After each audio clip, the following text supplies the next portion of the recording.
So, is everybody else leveled up good? Yep. Oh yeah. Awesome. I have fireball. You got like 1 level of healing cleric and 5 levels of fucking burn 'em all cleric. Yes. Next level is going to be more life domain cleric. You are actually dipping back into that. Yes. What are you after at 3rd level? It's no, it's not at 3rd level. It'll be 2nd level life. Ooh. What do you So get? I'm gonna go. I get my other channel divinity at that point. Ah. You can channel all the divinity. The unfortunate thing about life and light domain channel divinity is good till about 10th level, but the life domain channel divinity isn't really good till about 10th level. Well, there you go. So it's because it has the cap of you can only heal people up to half their maximum hit points, and when you're at such low levels, things either instantly KO you, or Do more than half in 1 hit. Yeah. Whereas now we're at the point where we sort of got a bit more buffer. Yeah, we're getting there. So now it's more like, oh shit, I got hit. Oh shit, I got hit. Oh shit, I got hit. Oh shit. Okay, now I'm at like 1/3 of my HP. Rather than, oh shit, I got hit, I'm almost dead. Good to see that you'll be flying largely more. I mean, healing.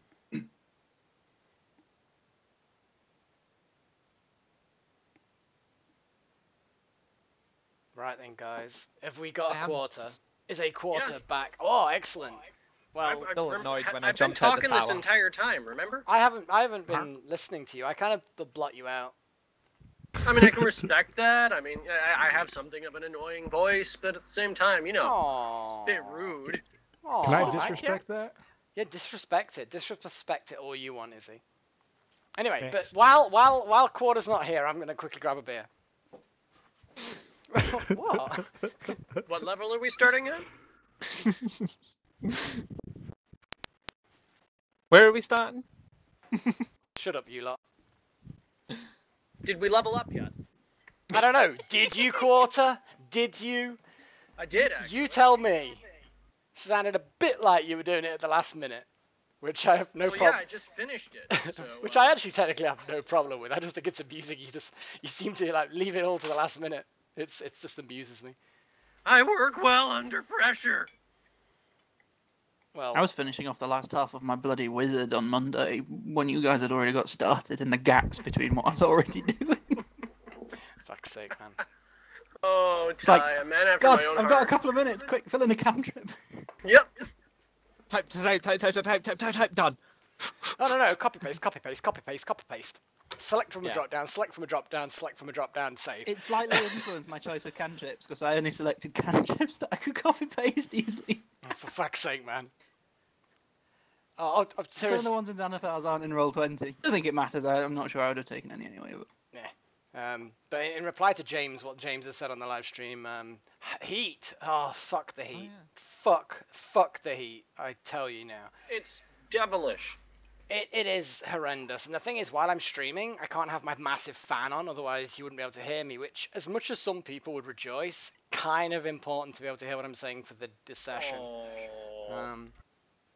What, if you could be self-disparaging, I'll be self-disparaging, bitch. Put ice on your face. No, that wasn't. You don't have your giant fan on. I've got my window open in my computer room and my bedroom, and the door's open. I'm trying to cultivate a through draft, and it's not really working. The problem is I sometimes get noisy things outside the window, and also when I'm gesticulating wildly and doing my vagary kind of roleplay thing. Oh, I won't be I able think to hear noisy anything things are anyone usually says called when the a bus goes police past. or dog smell. Maybe Either way. foxes. Maybe.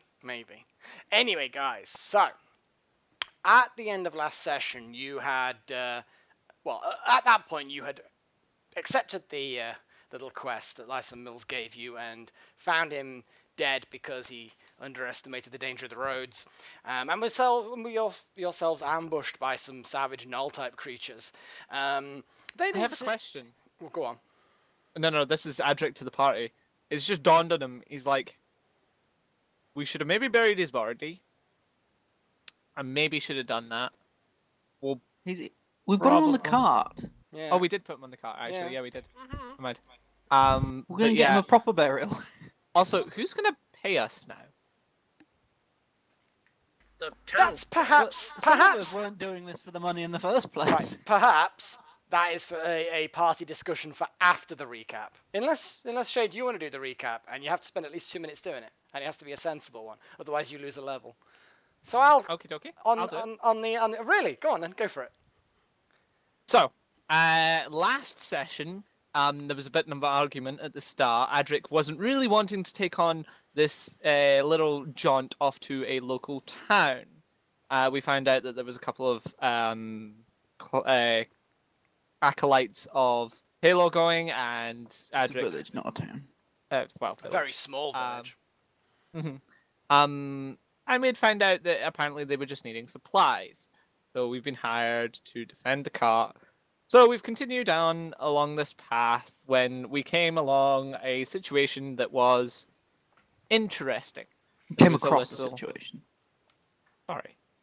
It Well, was before that. interesting. Before that. Well,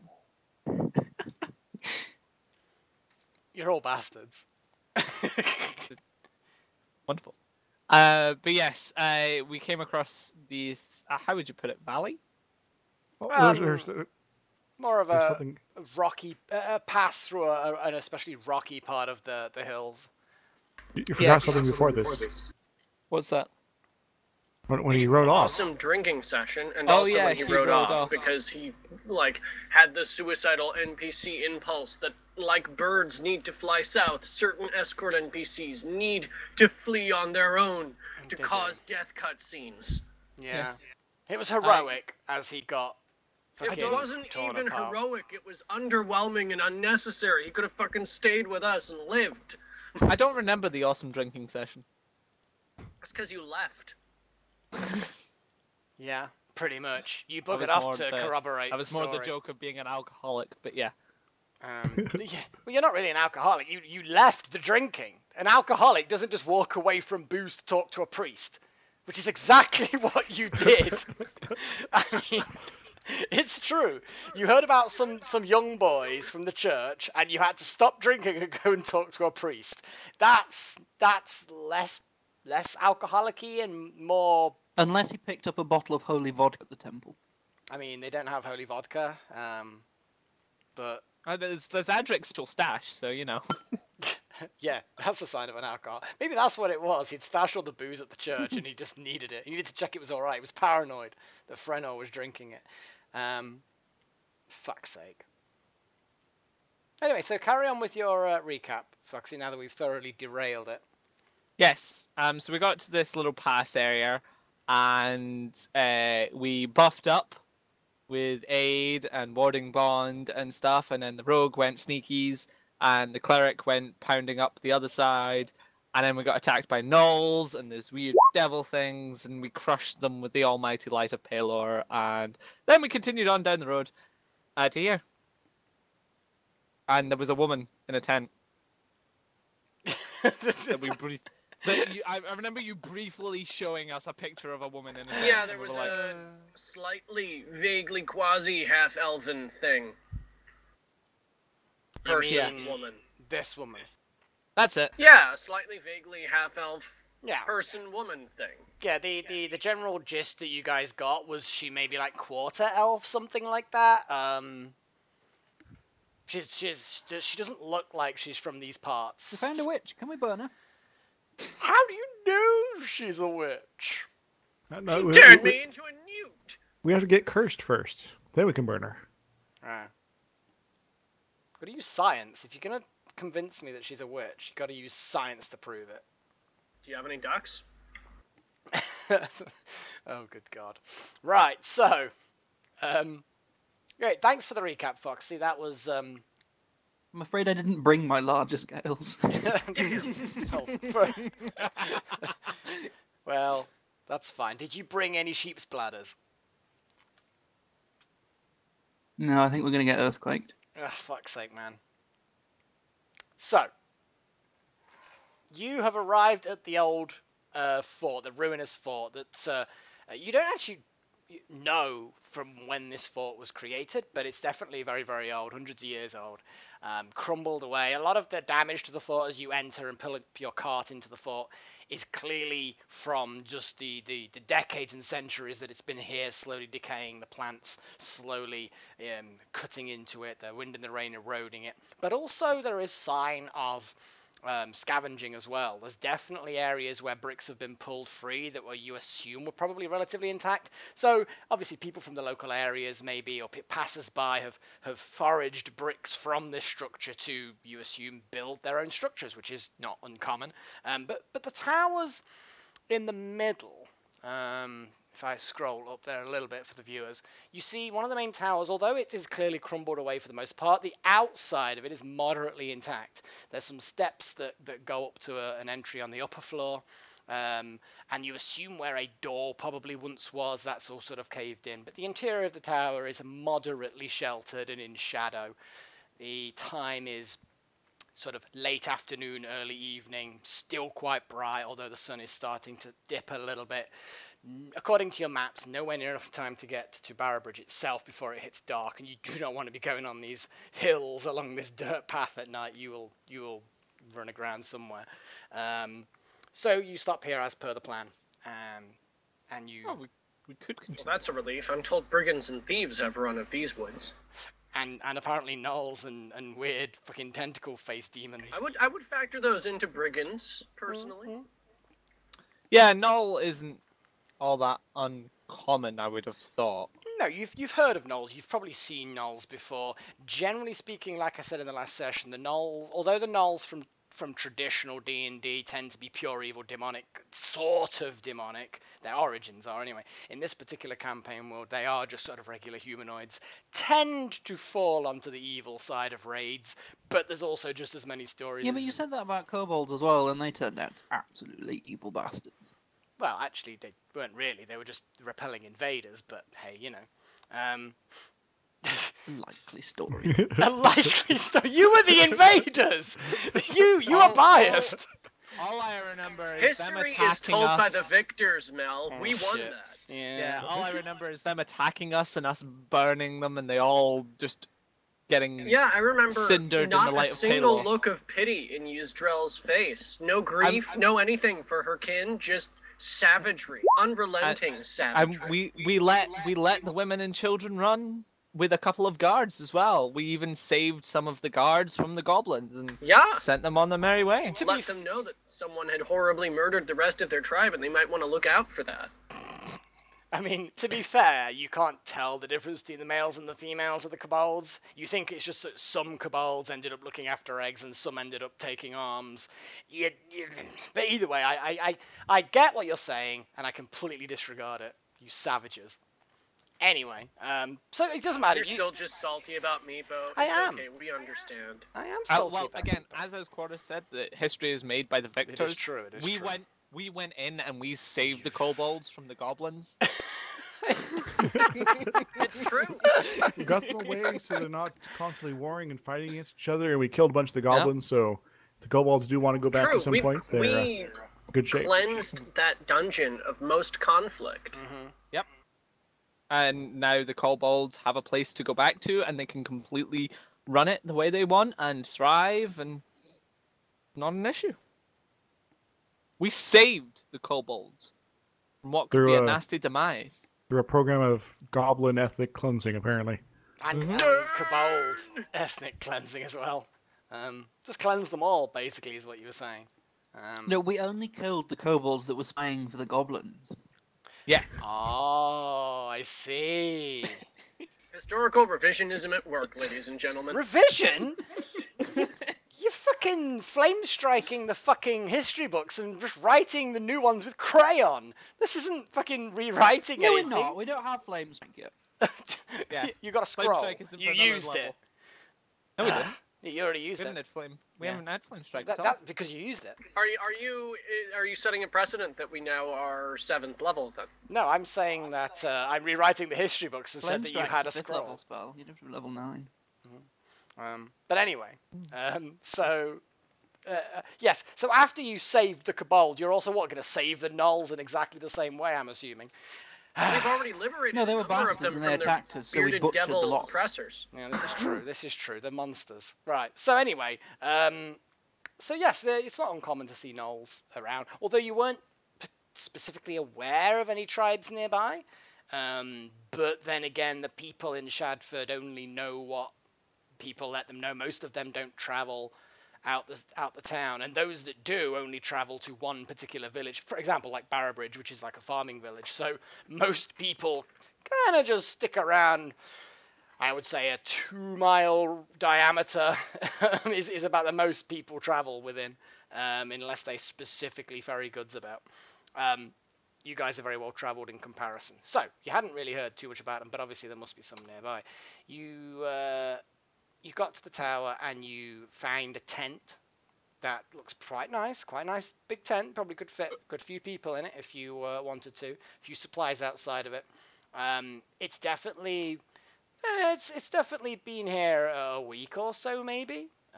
It's difficult to tell, but from the way that it looks like it's settled, and a few other bits and bobs, like there's a bit of shrubbery kind of growing around one of the little guy ropes. So yeah, it's been here for a while. And as you approach, as I said before, you get a glimpse of this. Who you believe she's mostly human, but maybe a quarter elf, something like that. And she sort of smiles like knowingly, and then sort of disappears back inside a tent. But she doesn't do up the flap of the tent. There's candlelight flickering inside, probably quite a few candles from the intensity of the light, and that's pretty much it. It's late afternoon to early evening, and this is the fort that the plan was to camp at. What do you guys want to do? Let's camp at the fort. Although I she gotta did suggest say, we should well, when we probably- left better off, come in. when we left off last week, Daniel had gone up to the tent, poked his head in. Go on, again, get back up to that tent and poke your big head in there. I'll Okay. say hello. Could be neighbors. Okay, 1 second. I'm gonna reveal some interior of the tent. You poke your head into the tent, and you see, if you want to sort of shift yourself a little bit further down to Get get a better look at that. There we go. It's quite a nice interior. There's a rug down there. There's various little Plush chair. It is. It's a very, very nice little tent. And you see the this sort of older, sort of middle-aged woman. She's sat down and she ushers you in, Daniel. And she smiles, gives a warm smile, like a warm, knowing smile. She ushers you in and indicates to a small seat, not as luxurious as the one she sat in, but there is a seat there. So she ushers you in. All right, I shall take my helmet off. Wondering. Oh, polite. Oh, manners. Oh. And she smiles broadly, and she gestures to a cup on the table, and she's holding a teapot. Like she's waiting to see if you want a cup of tea. Or whatever the fuck's in the teapot. You know, it's obviously magic rohypnol. If you want to enter the tent, then feel free, Daniel. If you want some tea, just say so. Oh, hello. Yes, I've been expecting some visitors, although I'm not sure who they are yet. Perhaps you and your friends are those visitors. Please, please. There's enough room for all of you to fit in if you wish. Come, ask your friends to come in. I'll shuffle up a bit. There's basically, you can overlap each other a little bit, because you're not in a combat much situation. obliged. I'll go ahead and prop myself up on this little chest here, if that's okay. Yeah, that's a good point. You don't really need much space. Can't really say that we expect anybody here. No, there are not many people who pass by here. Perhaps that's why the spirits brought me here in the first place. But I digress anyway. 1 second. And she shuffles around in a chest nearby. Only a small, crude chest, but it looks like it's got various not cooking utensils, but plates and cups and a few Oh shit, other is sort that the of. one I'm standing on? Sorry. No. It might as well be, I suppose. She thanks you, and she gets out enough mugs. The cup that she was drinking out of and that she was offering Daniel are quite nicely painted and glossed, sort of pottery, you believe. The other ones are just wooden, still nice, good quality, but still just wooden. And she pours enough drink for everybody. She pushes the glossed, the glazed, should I say, glazed pottery cup toward Daniel. Adrik, makes sure that everybody has a drink. Adrik will take his helmet off as well, but he will stay outside the tent, just so that I can keep an eye on the cart. You can, if you were to move into the one space that's free, just to your right, you can still keep an eye on the cart from inside the tent. The flap, it's quite a mild. I mean, you're still basically toward the end of summer, beginning of autumnish. So it's not like you need to keep the flap closed for warmth, and you can still see the cart. But it's up to you. When Adrik steps into the tent flap shuts, and then suddenly everyone hears this. And all you see outside. Right, we're in this garden now, guys. And all you see outside is a starfield and floating cats. Anyway, so is anybody drinking the tea, or are you just gonna? She drinks from the tea. She pours from the same pot into her own cup, and she takes a sip. Mm-hmm. No, I'll have happily some drink tea. some tea. Yes, definitely. Well, thank you. Oh no, it's my pleasure. My pleasure. Hasn't exactly been the smoothest of trips. No, there's a lot of disturbances in this area. My name is Lestaria, and I was drawn here and pestered. And as she says pestered, she kind of looks up at the canvas of the tent ceiling briefly, and then she returns, pestered to come here, but wasn't given the reasons why. But there are definitely troubles here. The spirits are restless and have been for a number of weeks now. But anyway, I'm Lestaria, and who might you be? She starts with Daniel. I am Daniel. She moves along to Callie. Callie Tattercoat, at your service. Oh, a pleasure, I'm sure. Moves on to Orkon. They call me Orkon. And she peers out of the flap of the tent and kind of leans in a little bit to Callie. Says, "And your stout friend outside?" Adrik Farforge! Just shout through the tent. Yeah, she wasn't whispering. Yeah, and plus I've got a pretty good passive perception. So fucking hell! What, 17 or something, isn't it? Yeah, I'm kind of listening in, but just like You could listen in from the cart, for fuck's sake. Even with the flap closed, you'd probably be able to hear everything unless people start whispering. It says, "Oh, splendid, splendid, and you're traveling up to the village, I assume." That's been our intention, though we did kind of lose our employer along the way. Oh. Yes, for some reason he hired us to escort him and his cart, and then decided to ride on ahead. We found him dead a while back, and got ambushed ourselves. She forms a tight-lipped sort of, not a smile, but she kind of like a little bit of like a polite lady grimace almost, and nods a little bit. Oh yeah, that face. That's rather unfortunate, but there have been many deaths in these parts. So many. And she closes her eyes a little bit and kind of furrows her brow and shakes her head a little bit, as though feeling or remembering something, you're not sure. She takes another sip, and you sort of imperceptibly see that her hand ever so slightly shakes as she takes this particular sip. I will have to say that I'm a little shocked that there's anyone out here if the road, is around here is so dangerous. Have you had any trouble with these bandits yourself? She turns and smiles and puts the cup down on the little table that she's got there, which does actually have a cloth draped over it, which is odd, but it's fine. And she turns around and she smiles and says, "Oh yes, of course. Where are my manners? I suppose one might call me a mystic or a sage of sorts. I sometimes peer beyond the veil, I suppose, and sometimes the spirits do impart wisdom and sometimes instructions, She looks up at the canvas almost accusingly again. And I was beckoned to come here. I'm not sure exactly why, but when I arrived, this fort seemed to be the correct place, and all I know is that I was waiting for something to be resolved in this area. It seems as though the disturbances here with the gnolls, they don't seem to like this place. They've not given me any trouble whatsoever.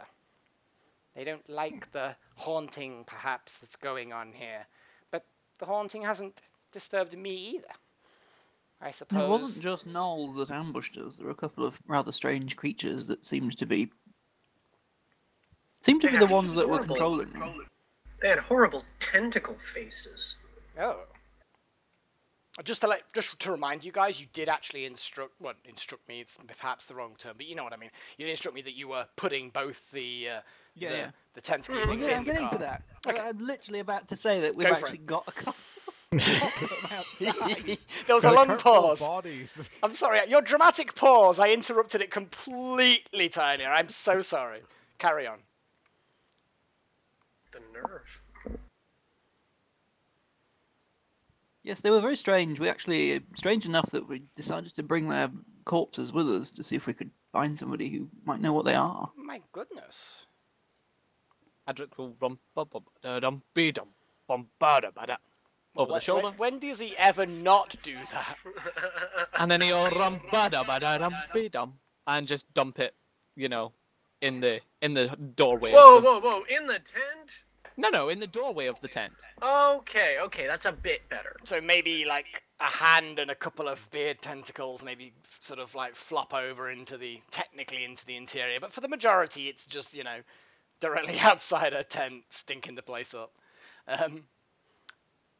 She looks surprised but not shocked as such, and she sort of stands up and she walks over, and she walks with a very deliberate walk, the sort of thing that either there's been trained over long years of patience, or she's a bit frail but she's really good at hiding it. You're not sure which one it is. And I do apologise, Mel, to stop you there, but where are Tweedledum and Tweedledee? The acolytes of Palo. That's a good point. That is a very good question. They've been hanging out at the cart. They're still at the cart. They've brought Okay. some. Okay, they're watching the cart. Cool, you can come in, Adrik. No, Adrik will still watch over them. I actually wrote down their names or typed out their names somewhere, and I've completely forgotten their fucking names. I can't find it in my notes Mal, anywhere. you should write names down. I Jeez, did. So unfortunate. Someone else surely will I'm have pretty done certain it. it's in the chat. I mean, it probably is. Shit, I should have thought. Why didn't Hidden behind a lot of combat. Yeah, I mean, you know, everybody forget everything I just said. None of that. I hadn't forgotten. I was testing you. Yep. Anyway. So, in about a minute and a half, when you found the log, I mean, definitely remembered what names they were. Well, I'm not trying to remember right now. I mean, it's unimportant. No, you're actively looking it up. That's not trying to remember at all. So, oh my goodness. So yes, they've obviously got some travel rations with them, and they're tucking into that. They seem to be pretty chill, I suppose, relatively speaking, for people who have just seen gnolls and weird tentacle beasts and lots of death and combat for perhaps the first time. So yeah, they're cool. They're absolutely fine. So so Lestaria wanders over and she has a little look at this creature from afar. She doesn't actually touch it or anything.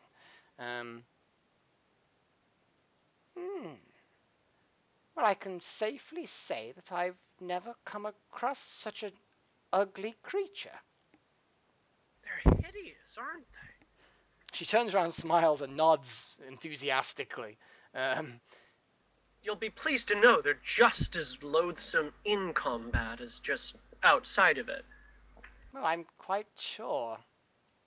Yeah.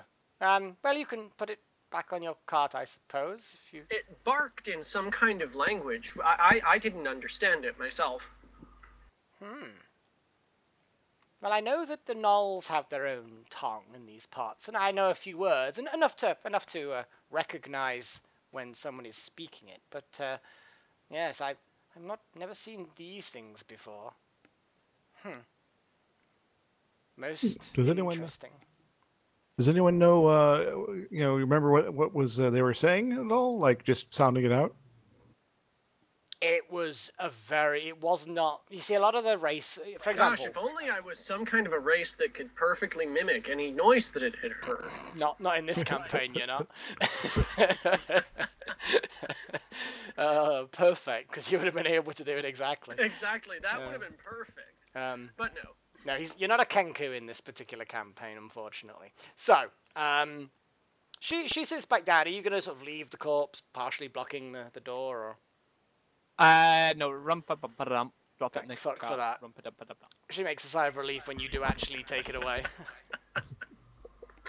Thank you, Adrik. You're welcome. Subtle as always. So, you she sits back down and takes another sip of tea, and if anybody has drank all their tea, she's happy to refill it at this point. Oh, yes, please. In turn, I'm happy to offer her. I'm going to take out... I will, of course, customarily offer refreshments in return. I still have a bit of that cheese selection. Oh. Okay. Well, that's cool. Can I quickly just sort of bring out? Well, as you start bringing out some cheese, she smiles and nods, and she goes through another little... It's only a small barrel. She pops that open, and it looks like there are some little sort of pastries in there, wrapped up in individual little packages, and she brings them out. Goodness! Little vegetable things, and she gestures for anyone who's hungry from the rigors of travel to tuck in, while she continues... just going through her little anecdote as to why she's here. So, yes, I'm not sure precisely what I'm supposed to be doing here, other than that I am supposed to wait for a visitation of some sort. There were and a couple of solitary travelers as well, but nobody that... Ugh, it's done it again. Fuck's sake. I'm getting bored of this, you know. I don't know what it is about TeamSpeak at the moment being a fucking arse.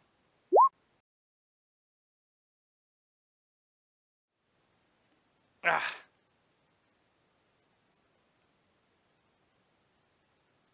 Oh. Looks like it's something to do with the headset. But why is TeamSpeak losing the headset when clearly it's like the latest version is just stupid? Connected. Channel switched. Channel switched. Welcome back. I don't know what it is. It's like this. I don't know if it's the latest version of TeamSpeak client or something, but I just have to keep an eye on it. So how far did I get? I literally asked my question. And what was the question? Ha! Oh, I asked whether it was literally spirits that... I detected a pause, which was probably around the time you stopped. Yeah. And asked whether it was specifically a spirit that had told her to stay here. Well, it wasn't precisely a spirit that told me to stay, but more that I'd heard more murmurs, I suppose. Sometimes the spirits of the recently passed will, I suppose, take a detour. And she kind of looks up at the canvas again in a slightly accusing fashion, as you're becoming slightly accustomed to her now. And she continues, and to drop off her messages for me as though I'm some kind of courier service or messenger. But is this her ex-husband or something that died and is bitching at her from beyond the grave? It is the kind of accusory look of kind of... that's kind of the vibe I'm getting here. It's the sort of thing where it sounds like it's a negative thing, but she's not going to complain actively, but she's going to be bitter. She's going to be bitter about it and say stuff. So yeah. So anyway, she continues and says that I was sort of compelled to come here. I've travelled by ship for a great many weeks from across the oceans. Not even from what is the city in these parts? The big city. Cragsholm? That's the one. Yes. Perhaps while I'm this way I should visit, but not until the current problems are resolved, I suppose. But They've had anyway. a good exhibit up recently. Giant golden snake, I hear. I will have to keep that in mind. But I digress. No, I was compelled to travel here, and I felt as though I was to be waiting for something, waiting for someone. This fort was definitely where I'm supposed to be, and I found the spirits here.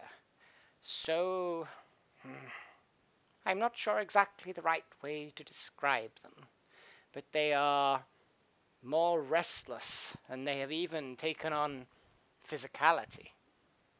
They aren't Fascinating. malevolent, are they? They don't mean us ill. Well, I wouldn't go into the inner tower if I were you. Adrik!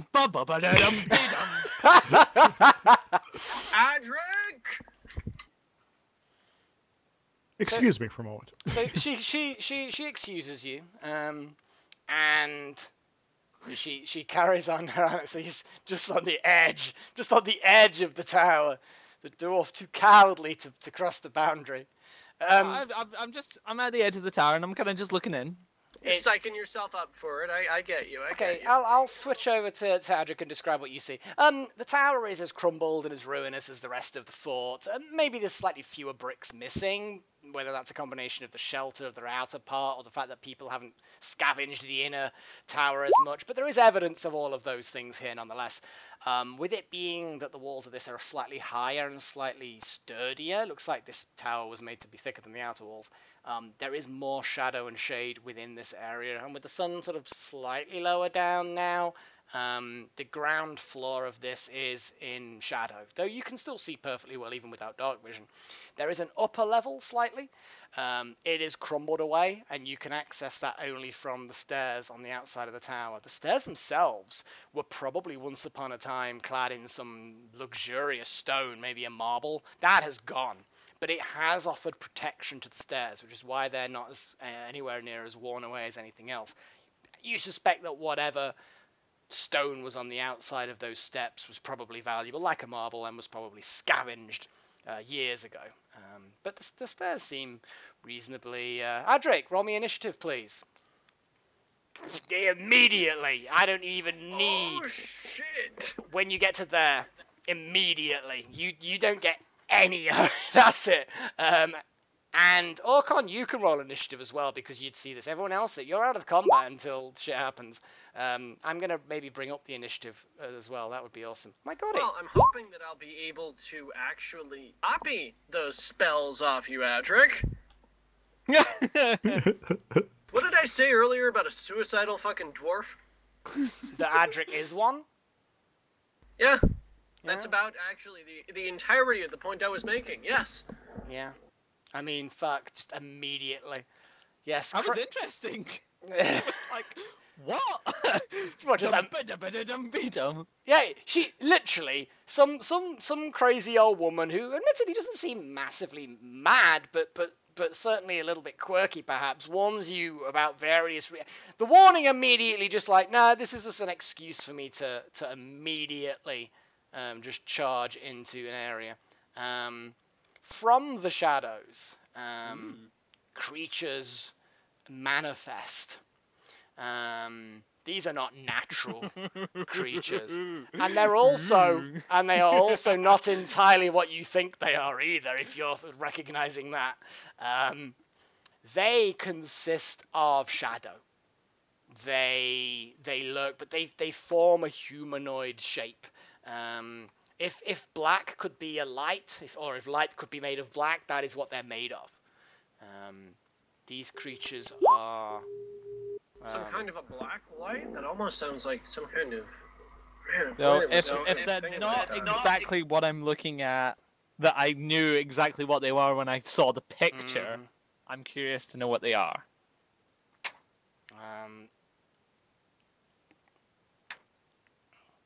So, I don't know if you're aware, Malik, but your stream's not showing the TeamSpeak like it usually does. oh yeah, that is true. Oh yes, It looks because like it's showing Telegram. Ugh, it bloody does.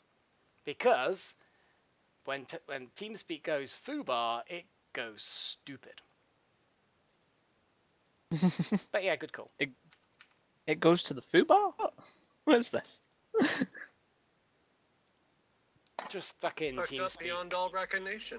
That's the name of a nightclub. Anyway, well, foobar's not that originally, but anyway. So, No, it's fucked up beyond all recognition. That's literally what that's an acronym for. yep.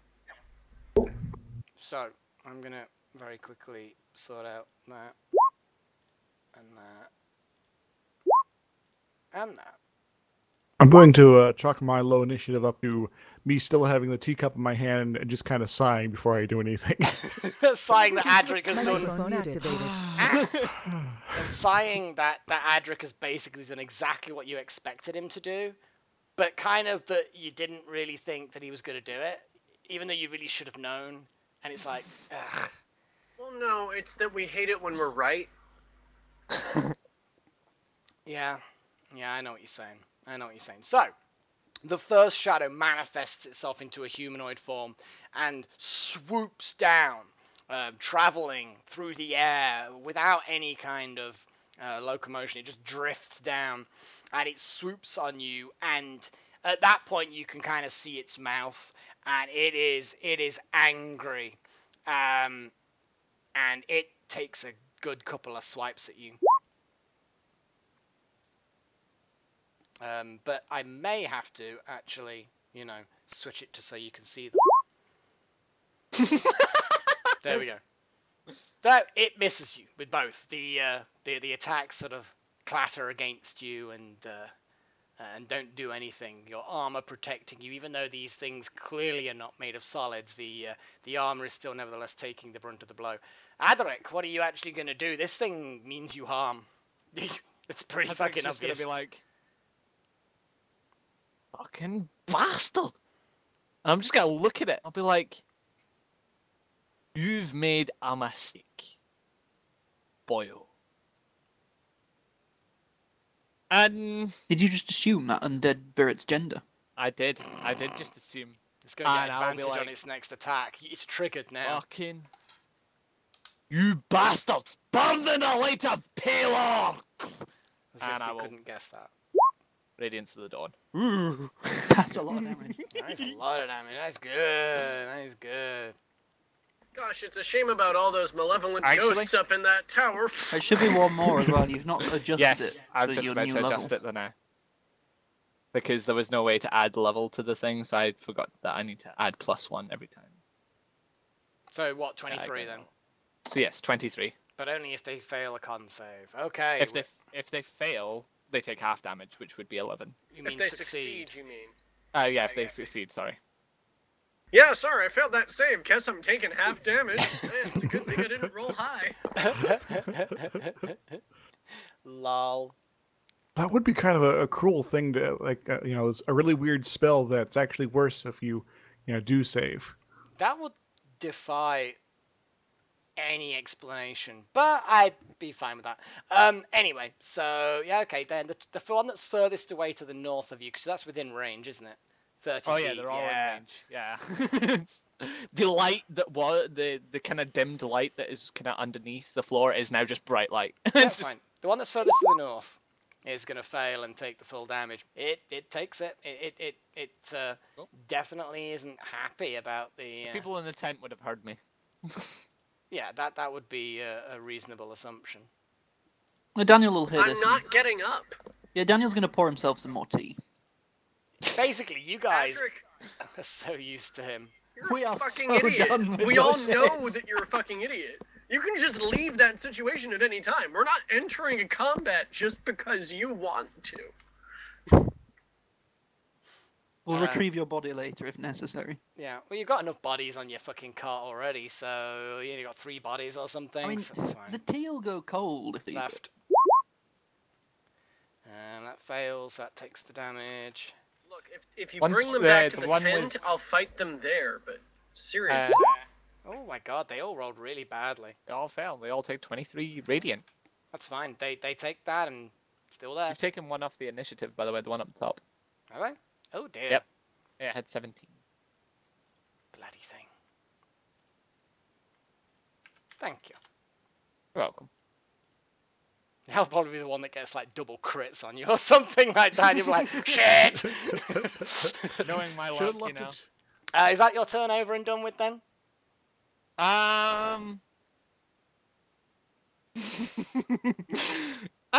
You know what? No, I'm okay. Bonus action sanctuary? Maybe. Hey! Called it. Bubble. You haven't got your DC tied into that spell. That's just rude. I don't have that DC tied into the spell, no, but it is 15. Rude. Okay, so the next thing's gonna swoop down, and it's Wisdom saving throw time, yeah? Yep, wisdom saving throw. It's gonna move to about there, actually. That's still technically in the tower. And it's gonna take its Wisdom saving throw. Because reasons. Wisdom. Nope. Okay, it's gonna stay exactly where it is. The next one's gonna swoop down, and it's gonna do its Wisdom saving throw. Nope. Well, my dice are just as good as last week's dice, it seems. Oh, good. Orkon, Maybe we'll still have a cleric. you see... I'm going to sigh. Yeah, you see Adrik being accosted by malevolent spirits that just swarm around him. He's erected this sort of light dome type thing, and they seem to be averse to entering it. I'm going to calmly set down my teacup, and I'm going to pull out my bow, and I'm going to take a shot at, let's say this one. Okay, disadvantage, please. They are shadowy They're and spooky fast. They are ghosts. very spooky ghosts. You have no fucking clue how to aim at this thing. Though your expertise with the bow is shining through, and you managed to hit that for 4 piercing damage. What's your sneak attack? He hasn't got advantage? No, but he's got someone in combat No, with it. but somebody's in combat with it. Yeah, I thought that was melee. If you were within 5 feet, I thought the sneak attack was the case. But Oh. no, fair enough. Go on, give us a sneak attack. Yes. Okay, that's 11 damage of the piercy variety. Oh man, that was disadvantaged sneak attack too. Yep. For all Damn. the disadvantage it gives me. Yeah, and that's terrible, man. That's terrible. Right. Okie dokie. That it? You moving? You doing anything else?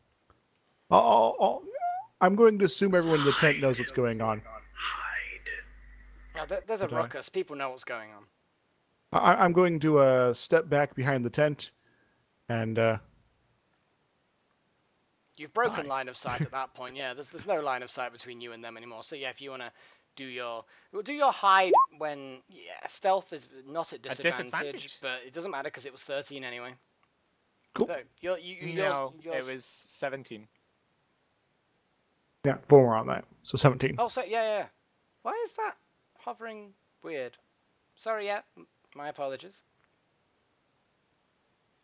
So yeah, 17's a good stealth roll. 13, not so good. 17, better. Right. We're back at the beginning of the turn order. Okay, Callie and Daniel, and the Staria, I suppose. You hear bellowing Adrik going, by the light of Palor and blah blah blah and stuff it, and all that kind. That was a fucking spitting image. I'm really proud of that impression. That was effective, I have to say. And then all sorts of stuff. Orkon obviously is like, you hear the twang of a bow, and then Orkon skulkily hides behind it. Shit's going down outside. Are We you guys... hear him basically go fuck. Yeah, basically. So you guys can choose to either completely ignore it and carry on drinking your tea, or you can choose to roll initiative and be entered into this turn order. Daniel's going to Do I sigh get a and free action to refill his ask tea. our esteemed compatriot a question? The question will be your turn for this turn. If you think a turn is 6 seconds long. Okay, well no, in that case I still feel good asking it. Mhm. These malevolent spirits, will they leave the tower?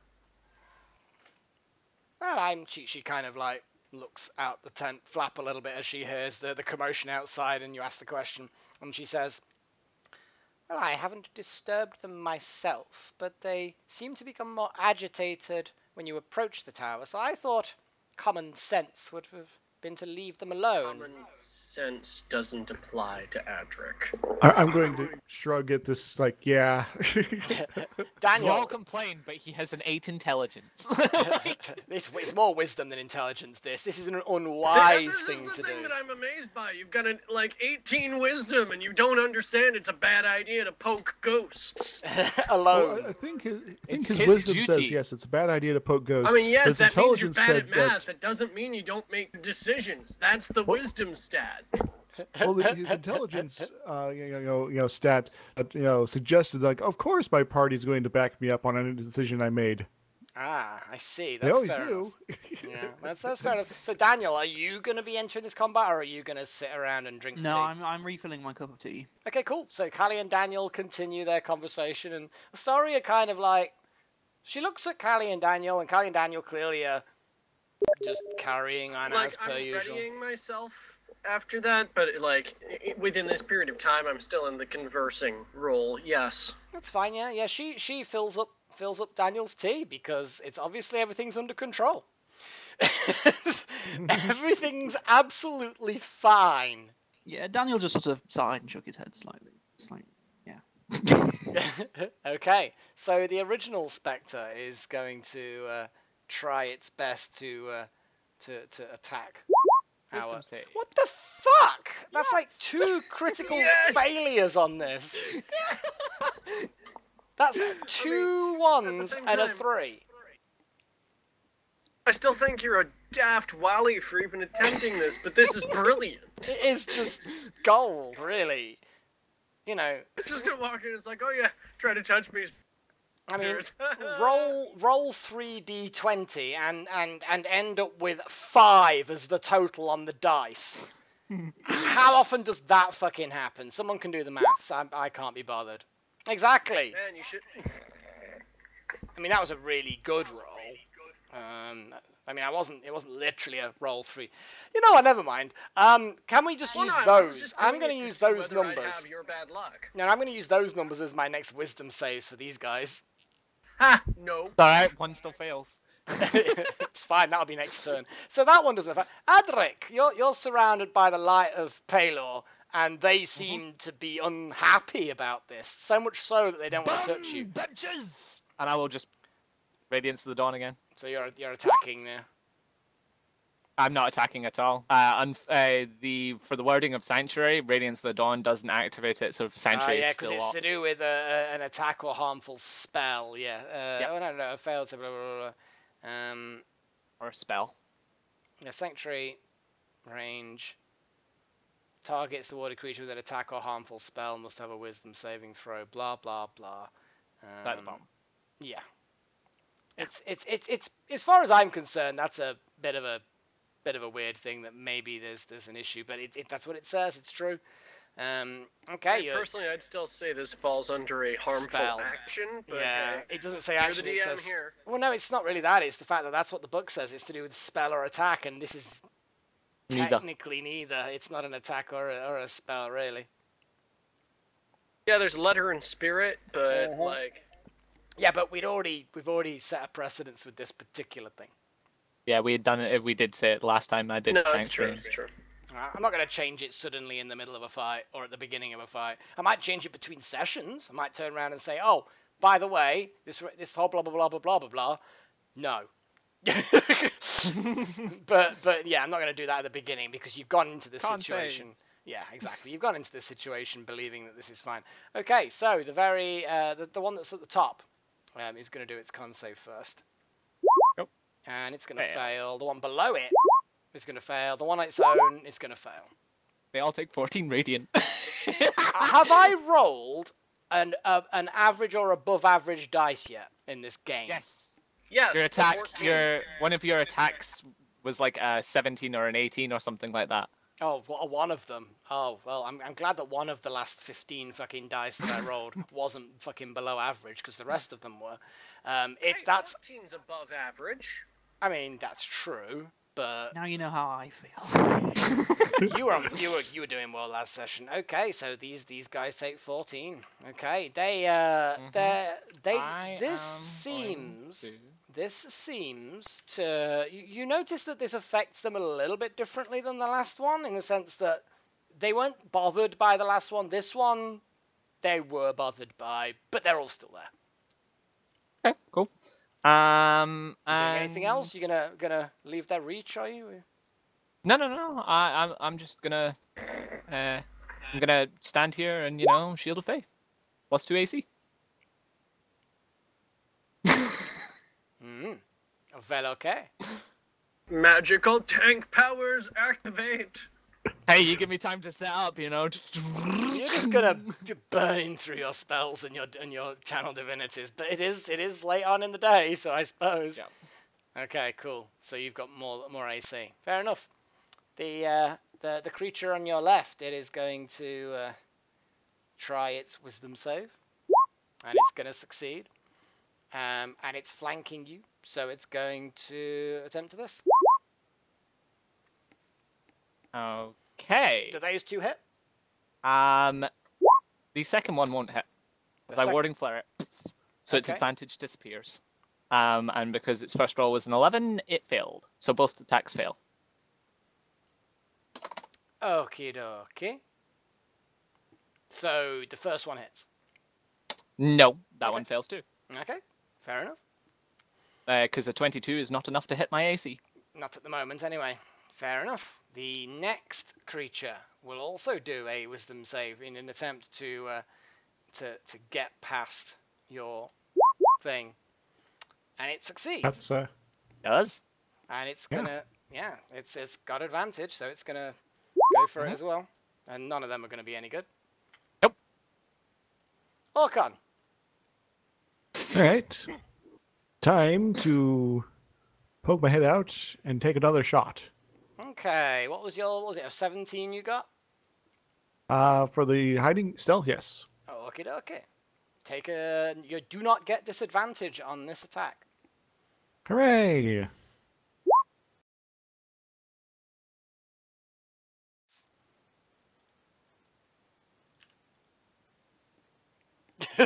It's simple as that, really.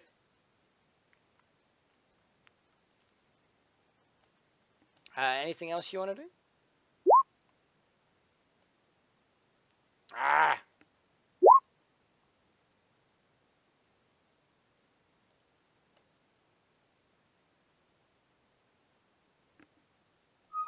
Well, guys, I mean, I don't know what TeamSpeak's doing, but it's been doing this quite a bit now. I'm getting pissy now. Connected. Channel switched. Kind of getting annoying with TeamSpeak, guys. Kind of getting annoying. It's the first time this and last session was like the first time I actually had any significant issues with TeamSpeak. I'm just like, God damn it, I can't tell people now when they're saying how good Discord is. I can't turn around and say how reliable TeamSpeak is anymore. Do you want to switch to Discord? No, I fucking don't. I mean, we could. We all have accounts on Discord, but no, because then we'd have to like. Actually, no, I have a server on Discord. But either way, no. We're gonna weather it, and then I'll start reconsidering for next time. Because it doesn't happen when I'm normally on TeamSpeak. It just seems to be happening when I'm streaming, or when I'm Roll20ing, or when I've got two different browser fucking things open. I don't know. So anyway, yeah, unfortunately that misses. All right. It's So, not good enough. Anything else you want to do? I am going to several different directions I can go with this here. You won't be able to hide in the same place as before. That just means, yeah. The car This is big enough that you could hide behind it. Exactly. So I'm going to go try to hide behind the cart. I mean, Did your attack hit? no, Nope. No. Oh, that's a shame. it is a shame. I mean, bear in mind that, the car is big enough. Gillian and Georgi are hiding behind it perfectly happily. Ah, you remembered their names. By which I mean you went back and No, I Quickly. remembered them. reread them No, specifically. I for literally wrote have them just remembered I it. went and had a look. He typed out in TeamSpeak and not in the Roll20 chat. Oh, so we had to look through a different set of archives. Okay. Yes. But I still remembered it, even if it Oh, wasn't yeah, from after last you whatever. week. did Come on, it, move on, after moving you on. wrote it down, that's still So- still recollection after a fashion. Exactly, it's just shorter term. Okay, so Orkon, you're moving on. So we're back at the top of the turn order. Callie and Daniel. There's more screaming from Adrik. It's slightly less coherent than before. Orkon's doing his sneaky shenanigans. Are you joining in the fight with your initiatives? I'm going to sigh and roll initiative Okay, and quickly mention to what is her name again? Astaria. Astaria. I will mention to Listaria that I will be back in a moment. Let me just add myself to the old initiativo here. Mhm. Oh man, yeah, this is how reluctant I am. Yeah, I can understand that. It's only fucking The Adrik. two. A pitiful 2. Adrik, he'll be fine. He's that Considering sort I've of person. taken no damage yet. Yeah, but It's not Adrik I'm worried about. It's the fact that you're getting rid of our null protection. No, to be fair, the moment a hit gets through, you could be in deep shit. They don't seem to do a lot of damage. Talking about see the DC 10 con save. 3d6 per attack. Just by an amount equal Brain to for damage brains. taken. So, what about you, Daniel? Are you initiativing? No, I'm gonna say to Callie, are you really sure? I'm sure he can handle it. Okay. It's more the ghosts I'm worried about. Well, Apparently technically- they'll keep the nulls at bay. Yeah, the ghosts, you know of the ghosts. You don't necessarily know whether Adric's actually fighting ghosts. But yes, you're aware of He ghosts. literally shouted, "Burn in the light of Pelor, evil spirits!" Did he say evil spirits? Yeah. Oh, Doesn't damn it. leave a lot to interpretation. Fair enough. Fair enough. But anyway, this particular spectre is going to try its wisdom save anyway. And it's going to easily pass that. And it's got advantage on its thing. Mm-hmm. Neither hit. Damn. That hit me. That is My a AC is currently 23. yeah. That's a shame. That is a shame. Mm-hmm. Adrik, what are you doing? Adrik. What's more of a shame is how low you're rolling on these 3d6s. Yeah, the 12 was fine. The 8 was awful. The 12's yeah, good. The 12 is still Wow. lackluster in my opinion. It's above average. Fortunately, I don't really have any Eternal Divinities left. No, you Yeah, don't. meaning that You you pretty burnt much them. just get to stay there. Hmm. Hey, remember when you tried to finagle Flaming Sphere as not an offensive action? Technically, by the book, it is not an offensive spell. It is. I'll tell you what isn't Um, an offensive spell. Daylight. That would be good. Yeah, it's true. They're shadows. That's not going to work well. See, now technically, well, this Well, is it going to be seems- completely up to you. But Spirit Guardians is technically not an offensive spell. It causes damage and it's a spell. It's fucking. It's an Okay. offensive spell. I don't give a shit. You're casting a spell that will result in them getting damage. If you did like summon fucking wildlife fucking deer and they started butting horns with them, it's still yes. Oh, it doesn't directly cause damage. Come on, Adrik, go all in and fireball yourself. Yes, yes. Do it! See, I am thinking of doing that. I would do it if I were you. I mean, I Remember wouldn't. that But... incorporeal I'm going to creatures have a move chance here. of avoiding fire damage. Okay, you're gonna move there. That's good. Move there. Hmm. Then I'm gonna move here. Okay, they're gonna take those opportunity attacks on you.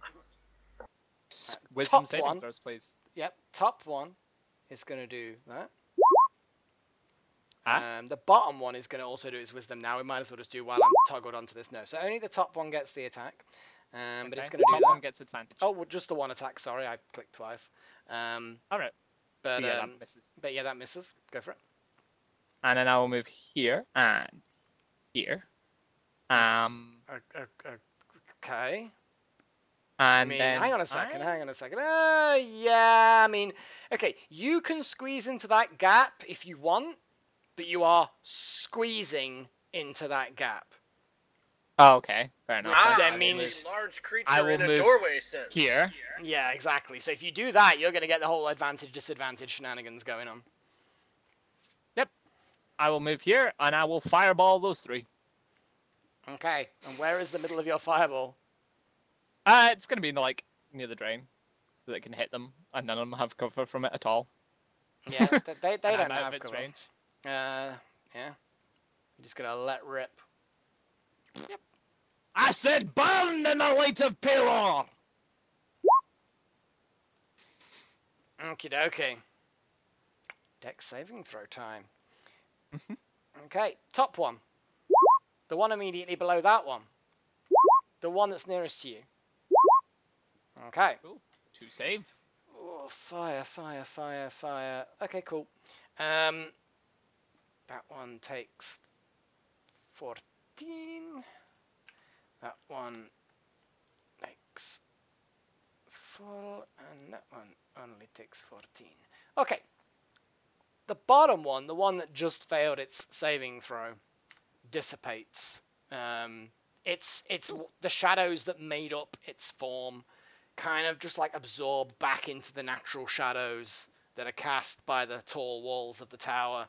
And as it dies, you can hear in the common tongue, "Return."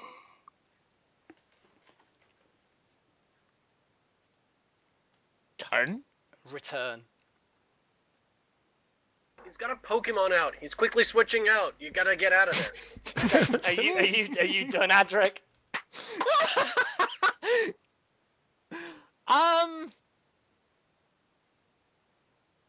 Worse yet, he might be using the power of friendship.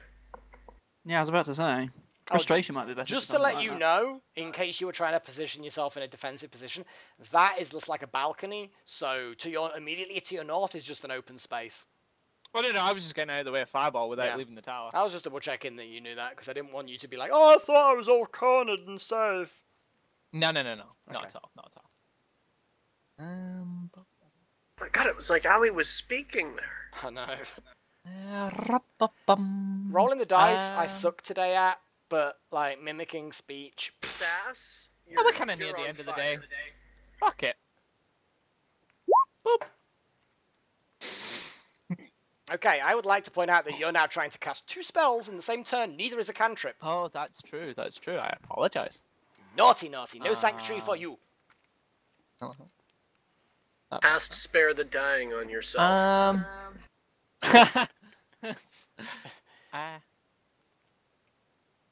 Okay. I'm cool. On you go then. Okay. Your turn.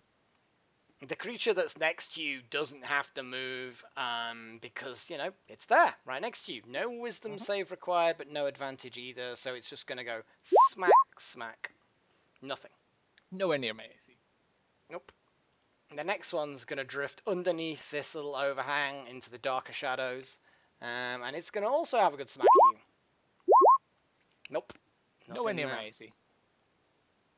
Not nowhere near. The second one gets near. 20 No, is 3 near more. 23. These No, things only have a 15% chance to hit his AC. 20 is near if I don't have Shield of Faith up. When I have Shield of Faith up, 3 it's no longer points near. is still near. I would say 3 Callie. points is near. Yeah. Out of Like, 20. I get the fact that you're talking it up here, and I respect the fact that nothing is hurting you, but 20 is close. I would say it's it's closest I've got. To hitting It's me. 15% of the total range that's possible. Callie, what do you want to do? It has come round to you. I'm gonna crack my knuckles, I'm gonna walk outside,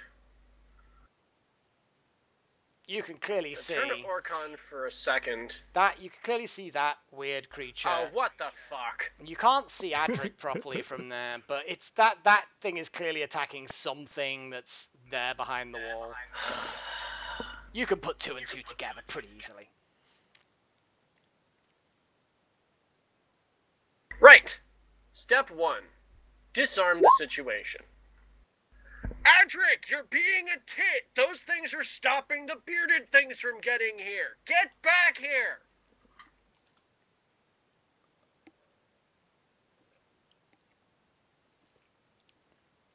That what you doing? I mean, I will be moving closer, but yes. Okay. I mean, I suppose I technically have a bonus action, and that's a cantrip.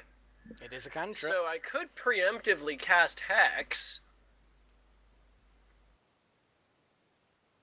Actually, you know what? I'm not even casting Hex. Of course, it's definitely still not been 8 hours since I've cast this spell. So, I'll go ahead and reset my Hex on this one. Up to an hour. The duration higher increases level. with spell level. Higher Uh-huh. level. Oh, where's your higher level description? I thought I put that in there. Damn it, man. But yeah, It no, should like be in there. Well, you only It's- ever cast it at higher levels, so you might as well just up the duration. Yeah. It's Might as in well. my description for it, which is funny. Tick the box. Oh, I good have point. to tick it. I'm a twat. My apologies. yeah. So it's really concentration up to 8 hours, which is Yeah. slightly broken. Yeah, When I reach- it's moderately broken, but it's fine because you haven't been attacked since, and yes, it has been less than 8 hours easily. Wait a minute. Where do I tick this? It's literally just at the end of the description of higher level. Yeah, both the normal You description. see it on the right hand side. Yeah, both of them have ticks. Let me have a little look. Callie, let's open up your sheet. Oh, there it is. Oh. Yep. I see it. I've just ticked it. Right, I'll cast it again for those at home to make sure that I'm not cheating and being a shady creature. Well, it was actually more to do with to make sure that it's like it works because it was a guess. Oh, yeah. Hey. That's silly that it can get up once you get a 5th level slot, it becomes a Oh, I know. 24-hour Then it's 24 concentration. hours. It's just like that spell slot is basically just always Hex. Yeah, but when you go to sleep, you can't maintain concentration. So. No, of course, but at the same time, if for some reason I'm pulling an all-nighter because I need to watch the Death Tower, That is true. That is true. which, is definitely outside the realms of possibility. We haven't encountered any Death Towers so far. Well, you have, but I mean, they have some floating skulls in it, from what I remember. But either way. But anyway, so Callie's over. Orkon, you're hiding. What was your roll again? 12 or 11 or something, wasn't it? I think it was 10, actually. 10. Yeah. It was a okay. crap roll. It was a pretty poor roll. I'm going to poke my head out, and I'm not quite putting 2 and 2 together that maybe we should leave these things alive, so I'm going to give another... Disadvantage, unfortunately. Despite the fact that I just shouted that at the top of my lungs, I'm in the that's heat of the literally what I moment. used thaumaturgy for. So you're still at disadvantage. Orkon, I just screamed this. I miss anyway. Yeah, he's a warning shot. Warning shot, obviously. Yeah, naturally. Definitely not the fact that he's just bad at shooting incorporeal things. I mean, who isn't? I'm I mean- not.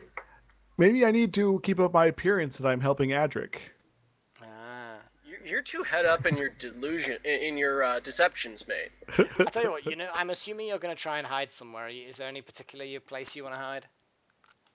Well, I guess to a degree, if I can just kind of go this general direction.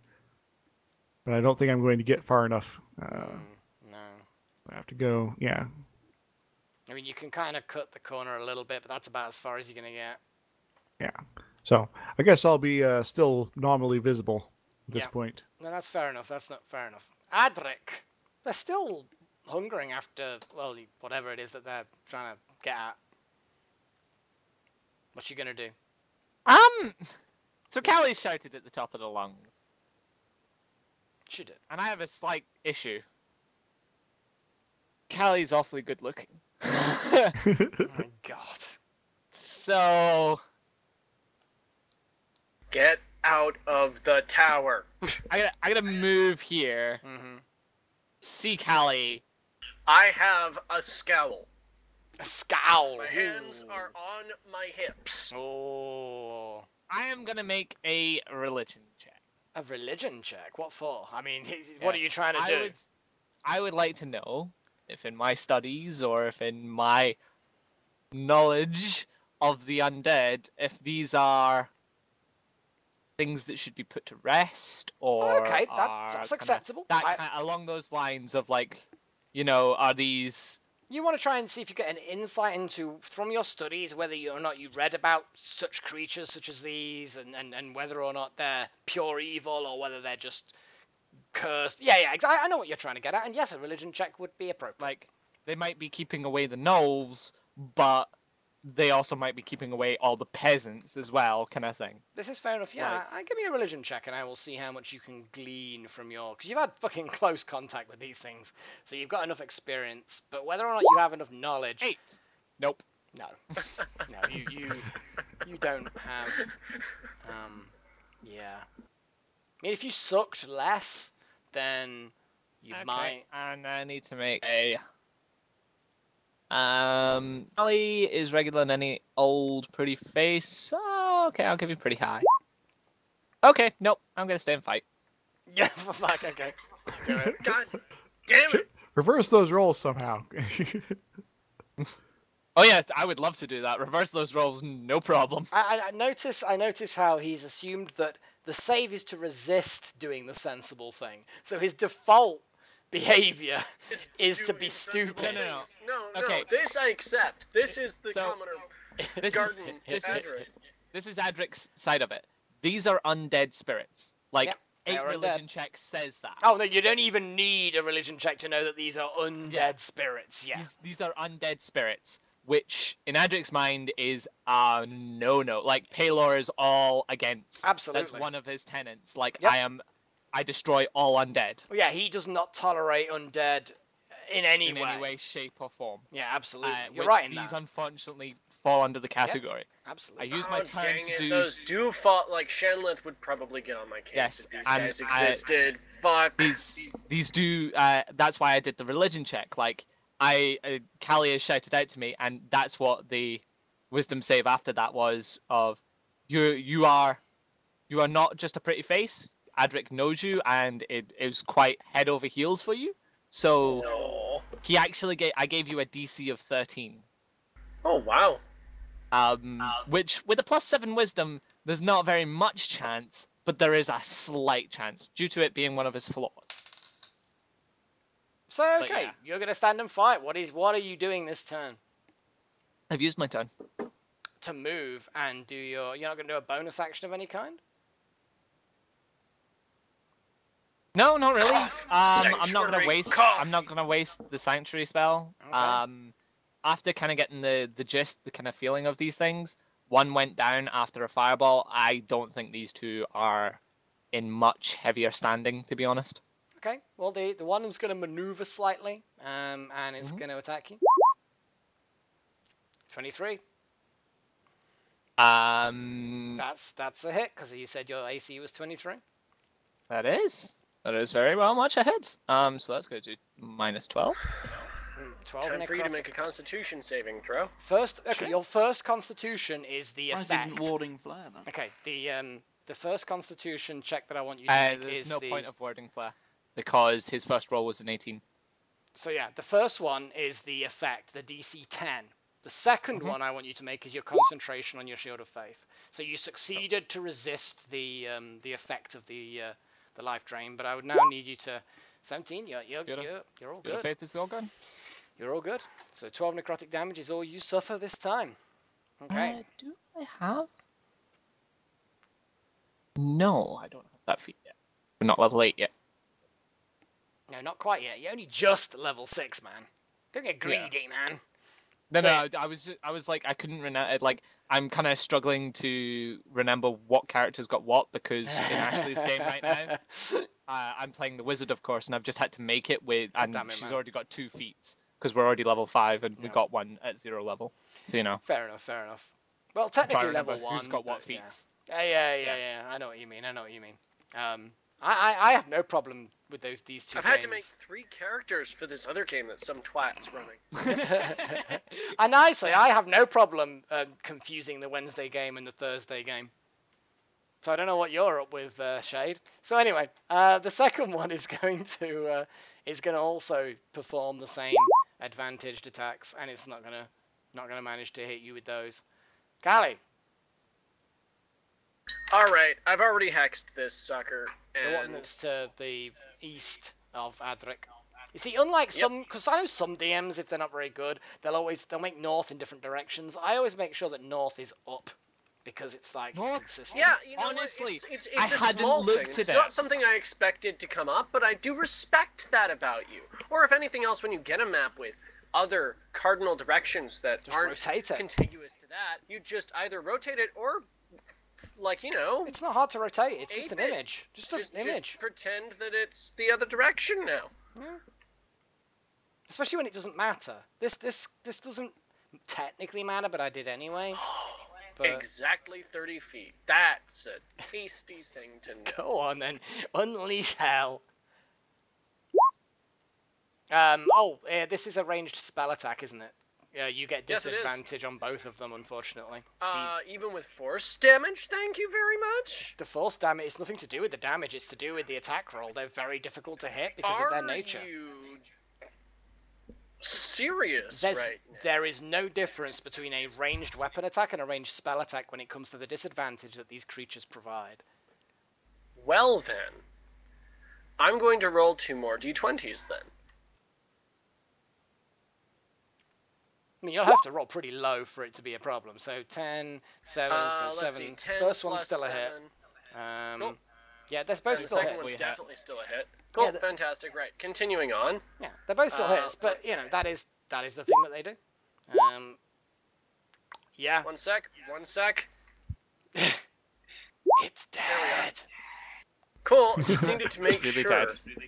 Yep, you Really dead. annihilate this thing, and it screams. Well, it doesn't scream, but it kind of like it breathes out hoarsely as it dies and Is disappears. it the return thing again? No, Does it say anything? Or is it No. just... yeah, pretty much that. Okay, cool. I heard library book. They're not librarians. they're not attacking Adrik because he's late on his return of the healing properties of the papa plant. You know. Well, actually, that's depending. Ty, have you still got that sorcerer book? Oh shit. He has. No, we returned that. Oh, we did actually return that. Ah Good. shit, man. Yeah, because you did read I it. still all, didn't got you? a book. Yeah, that book you purchased, sort of. Yes. Yes. Yeah. Well, we'll say purchased. Out in the halls. Anyway, so Callie, are you moving anywhere? You done with your turn? Actually, yeah, you're entirely right. I should be moving closer here. Okay. You Okay. step I look in, around at 3 more I show up. look around at the gigantic explosion of charred stuff that's inside, and it's like, well, you've been busy. Yeah, there's a lot of blackenedness in here. Thankfully, there was virtually no vegetation. There's just a few little bits of burnt moss. There's still a couple of little flames here and there, but for the most part, it's fine. Yeah, it's only the fireball that would have really done fire damage. Like That's exactly what we're talking about. Orkon. I'm gonna go over here. You And I can half cover. I think it's got half cover from you. So this is going to be a tricky one if you're going to attack it, because you're going to have disadvantage and it's got a higher AC. I'm gonna shift go one for it. more over. Okay. I guess I could take the one more step, but There you go. There you go. No cover from now. eat arrow. No, it doesn't. Never want mind. it. We need to get you a class that allows you to have more than one attack. Like, seriously. To be honest, when he does hit, then the sneak attack Oh, really it hits does like make a up for it. truck. Yeah, exactly. So Yeah. it's like it's not that bad. It's not that I bad. just at think it's all. interesting that most of the time in combat he's using his short bow, but he spent all his money on a rapier. I don't want to be next to this thing. So Yeah. That's. You know what? That's good. It's a sensible choice. So all we need to do now is find a place with a good short bow. It's fine. Yeah, let's spend all of the rest of his money that he probably doesn't have anymore. Adrik. Oh, a few hundred. One thing I don't expect Orkon to have a problem with is acquiring money. Well, there is that. My turn. Actually, apologies. Daniel, are you sticking around in the tent still? Yeah, I'm just gonna continue drinking. Adrik. In fact, actually, before Adrik talks, Listeria, if you've obviously just poured you your your tea, and she kind of looks out, and Callie disappears, and she doesn't shrug, but she gets the impression that if she was the shrugging sort, this would be the point that she shrugged. And she sits back and she drinks her tea, and she looks kind of like, well, she doesn't really know what to say because it was all a bit sudden, but yeah. But yeah. Daniel will just, they'll be fine. She nods and takes a sip of her tea. Adrik. 2 quick seconds. I'm just gonna make sure a spell is doing the correct damage. It is. So I'm just gonna make me a dex check, please. A dexterity check. The artillery is behind my me. I goodness. don't care. I respect that. It takes some radiant damage. It's not happy about it, but it's cool. It's a bit peeved. It is a In bit fairness, peeved. that was a good bit of radiant. Oh yeah, Yep. it was a good Does that solid hit. scale? Oh no, that scales now. Good Yep, stuff. a D8 for every so many levels or something like that. Yeah, 5th level it Nice. goes up to 2d8 or something like that. Yeah. The next one is 11th. It goes up to 3d8. Judging from how the other two died, this was probably on the edge. You think? Yeah, that's kind of what I'm getting the feeling. That's why I was like, I could get rid of it and use a spell, but honestly, Are you done with your turn? yeah, that's me done. I'm just gonna look at it menacingly. And it's gonna do very little. Callie. I mean, it flails away, in fairness. Right. Here we go. Let's get our macros up. Step 1, bonus action. Okay. Step 2. Oh, right. One sec. Yep. That's for that one. That still hits. And then let me actually turn on disadvantage for this next attack. I doubt it's still alive, but you know. There we go. And then... There we go. Let her Right, roll is it the alive? damage. No, it's not alive. Well, I mean, he was never alive to Good. begin with, to be fair. Is it in any way still animate?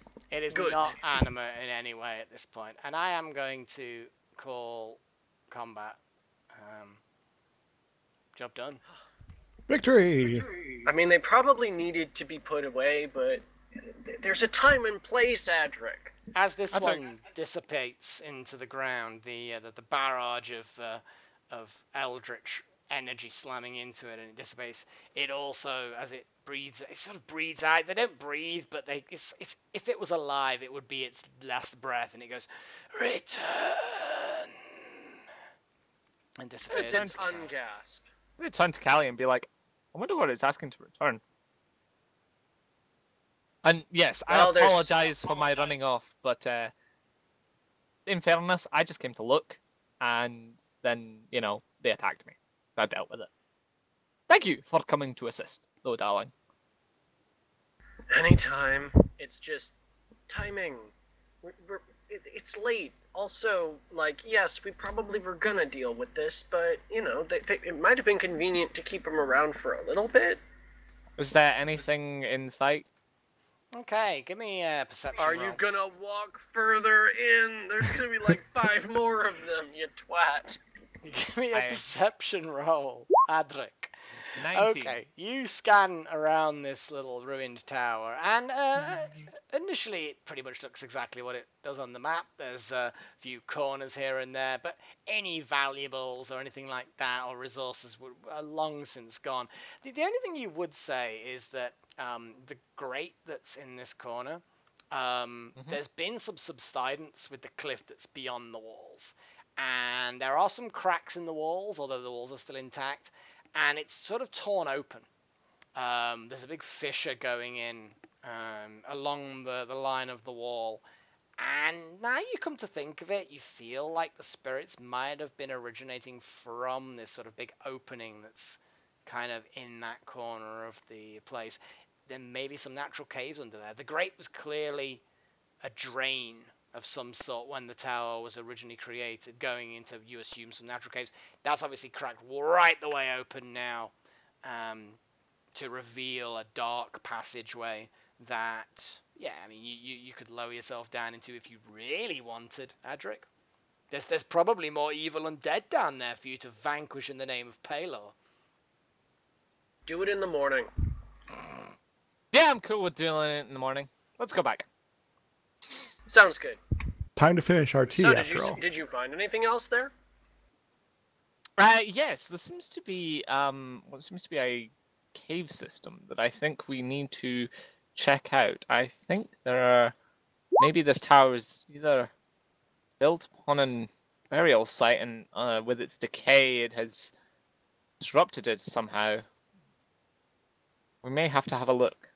So We can't have that. as you guys are chatting away and wandering around and surveying the tower, Lestaria says to Daniel, before anybody else gets in the tent, and before anyone else is within earshot, and you'd have to have like passive 20 or something like that perception, and she leans over to Daniel and clearly in reference to Adrik asks, is he always like this? Oh, he's worse sometimes. She reaches over and gives you a friendly pat on the shoulder very briefly and kind of nods in the way that someone who understands your pain at being forced to companion with someone annoying can only possibly understand. I don't very much like this woman's tone. You don't hear that woman's tone. Yes, the last time he ran off and I had to go after him and found him lying unconscious at the bottom of a tower. It was a bit unfortunate. You know, the funny thing is if Mel had Mel rolled really fucking well, and if he hadn't rolled as well as he That's did, that something you have skull, to take into that account. skull was coming The down other thing with that you have to me. take into account is if Daniel had delayed even one round to come after you, you'd probably be dead. Yeah, quite possibly. Yeah, your death saves were starting to. Yeah. There's not a fear of death. You're not living the life on the edge, then you're taking up too much room. That's why you buy an apartment on the cliffs.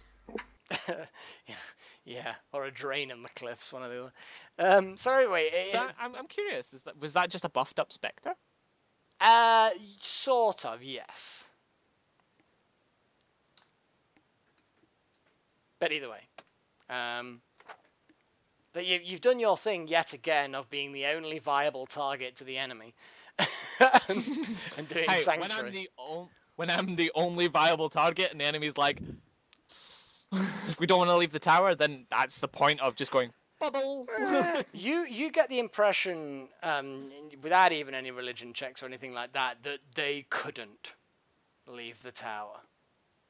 They were made of shadow. Yeah, they were made of the shadows that were in the tower, and you saw that those shadows are billowed out like mist or light from the creatures, and they billowed quite freely, like 10 feet away in some cases, but none of that billowing went anywhere out of this circle of the tower. Did I do have the question? Did the Radiance of the Dawn, did it seem to affect them? Like, did they seem to take Impossible comparatively for you to know. to You've not comparatively seen. to the fireball? You've... Did the Radiance of the Dawn seem to do more damage compared to the fireball? Yes, it did. Not because I rolled a bit more Yeah. damage, but like, did it affect them worse? Yes. You would say that the fireball was less effective than the Radiance of the Dawn. Yes, correct. Right. Okay. Did my Sacred Flame seem as effective? Well, it did less damage than the other two. Yeah, but do I get? No. It did. I know what you're Like asking. the bulbs yiping at it. Yeah, the thing Like, is I know what you're asking. I know the strength of the Sacred Flame. Did I feel like it was stronger than what it should have been? No, it was about the same strength as the Radiant Dawn thing. So it was the same strength as the Radiant Dawn, but you believe the Radiance of the Dawn. So what you're asking is what resistances or vulnerabilities do these creatures have? You get the impression that they they either, in game terms, let's go game terms, that when it comes to resistances and vulnerabilities, you know that they took less damage from the fireball than the radiance. So whether or not they have vulnerability radiance, or whether they're resistant to fire, you don't know. But there's definitely a disparate. There's definitely a difference between the two damage types. If that answers your question. So if I'm trying, the way, would you have given me a perfect answer if I had a fire cantrip? I mean, if you'd have hit, possibly. If I hit with a fire damage the problem cantrip, you've and got, I'd have been able to see. Right, if these were physical undead, I'd have answered your question flat out. But they're made from shadow. You don't know how to judge damage on these things. You know, the light and the fire passes through them, and sometimes they look agitated and sometimes they don't. But the agitation may be just because you're there and they missed you. You don't really know. You can't read these creatures. Okay. Let's go. You know, it's I very still difficult. think it would have been interesting to see what happened if you cast daylight in there. I'm curious to have known what had happened if I'd done that. That would have been... Because I do have daylight prepped, always. Because it's one of the spells I just know and always know. Yeah. But you know. So yeah, those of you who are entering the tent or not, whatever, do so. And if you wish to carry any conversation with Astaria, then do so. No, I'll come back to my let's resting head back position in. of making sure that the cart's fine. I'm sorry about that. Indeed. Oh, it's Apologies, okay. my dear, but the negative spirits have been vanquished. They'll be back, she says, and she takes a sip of tea. I've had the feeling. They groaned out return as they died. Well, I remember there was a couple of fellows that passed through here, maybe 6 days ago or so. They were passing from the village. Apparently they'd been on some kind of expedition, and they dared to enter the tower. I did warn them, and they retreated quite quickly. They said that there were no riches there, but they had vanquished the spirits, but they had returned within the next day. But they do not leave the tower, and whatever force keeps the gnolls and other creatures at bay seem to act whether or not the spirits are there or not. In other words, these beings, these spirits, are perhaps not so easily vanquished. I'll glance at Adrik. I think it might be more of an idea to definitely go down into that cavern that I spotted. Oh yes, the caverns beneath this area are quite elaborate. She takes another sip of tea. Gnolls or not, they are these apparitions, Adrik. these spectres are not allowed to walk these earths. Must be dealt Adrik. with. Adrik, it's not that I don't disagree. It's that we have 3 corpses in our cart and supplies for a nearby village. Indeed, we should get some rest and finish our job in the morning. Okay. I will take some time in the morning to make sure that the dead bodies do not become an issue for us. To let you guys know, it is still, because you've basically still spent virtually no time here. You're still late afternoon to early evening. There's still plenty of daylight. You could have a long rest now. That's not a problem. But you're going to wake up when it's light, but you're going to have loads of time to get to the village. If you wanted to head to the village and come back here later, that would obviously work probably. If you wanted to explore in the cave systems first light, then you'd still easily make the village that I feel that like afternoon. in the morning I want to gently repose the bodies. We head to the village, drop off the supplies, make sure the village is alright, and then come back, and I want to deal with head down into the cavern then. I'm about to say a rare thing. I shit. completely agree with Adrik's decision. Oh, Holy crap. snap! Boom! What have you done with the real quarter power? I know, right? Hey, Adrik's just swooing the lovely Callie. Uh-huh. Swooing. That is- I don't think that's Swooing? a word. Swooing. It's actually Swooing. it's used. Swooing. How do you spell it? It's wooing is the one of them. Maybe you're thinking of some kind of strange acronym or like a contraction of successfully wooing. Or Or swooing. maybe you're thinking Or of swooning. Yes. Which is what I would be Is doing. it swooning? Is that the way it should? Yes, and that's what happens once you have successfully flirted with somebody and they're like, oh! But And the, that action Swooning. is Sorry. swooning. but the swooning. context would be incorrect for swooning because he said you're This is what I'm talking swooning, about. Callie. No, you'd be wooing her with the hopes that she swoons. That would be. Precisely. I mean, if you're trying to be more efficient with language, 10 out of 10 for trying to merge two concepts into one thing, minus 10 because we then talked about it for 10 times longer than the time you saved. I mean, once again, like, I respect it if it was legit a contraction of those Yeah, two things. it's not. I don't think it was, No, but it's not. props if it was. I think he just got confused. He's a dwarf. What do you expect? It's alright, May. It's winter in the snow times. Oh my god. Okay, guys. Was there anything you wanted to talk to the story about? Continuing on with that. Yeah, actually, I'd like to ask her more about her relationship with the dead, because it seems like she's got quite an intimate one with her, and how that sort of came to pass. Well, I suppose it runs in my family. You see, my mother, she also had a connection with the recently passed. She could see auras such as I can, even see fortunes to a point. But yes, it seems that my connection is rather stronger than hers. It can be rather rude. And she looks up at the canvas of the tent again, briefly, at times.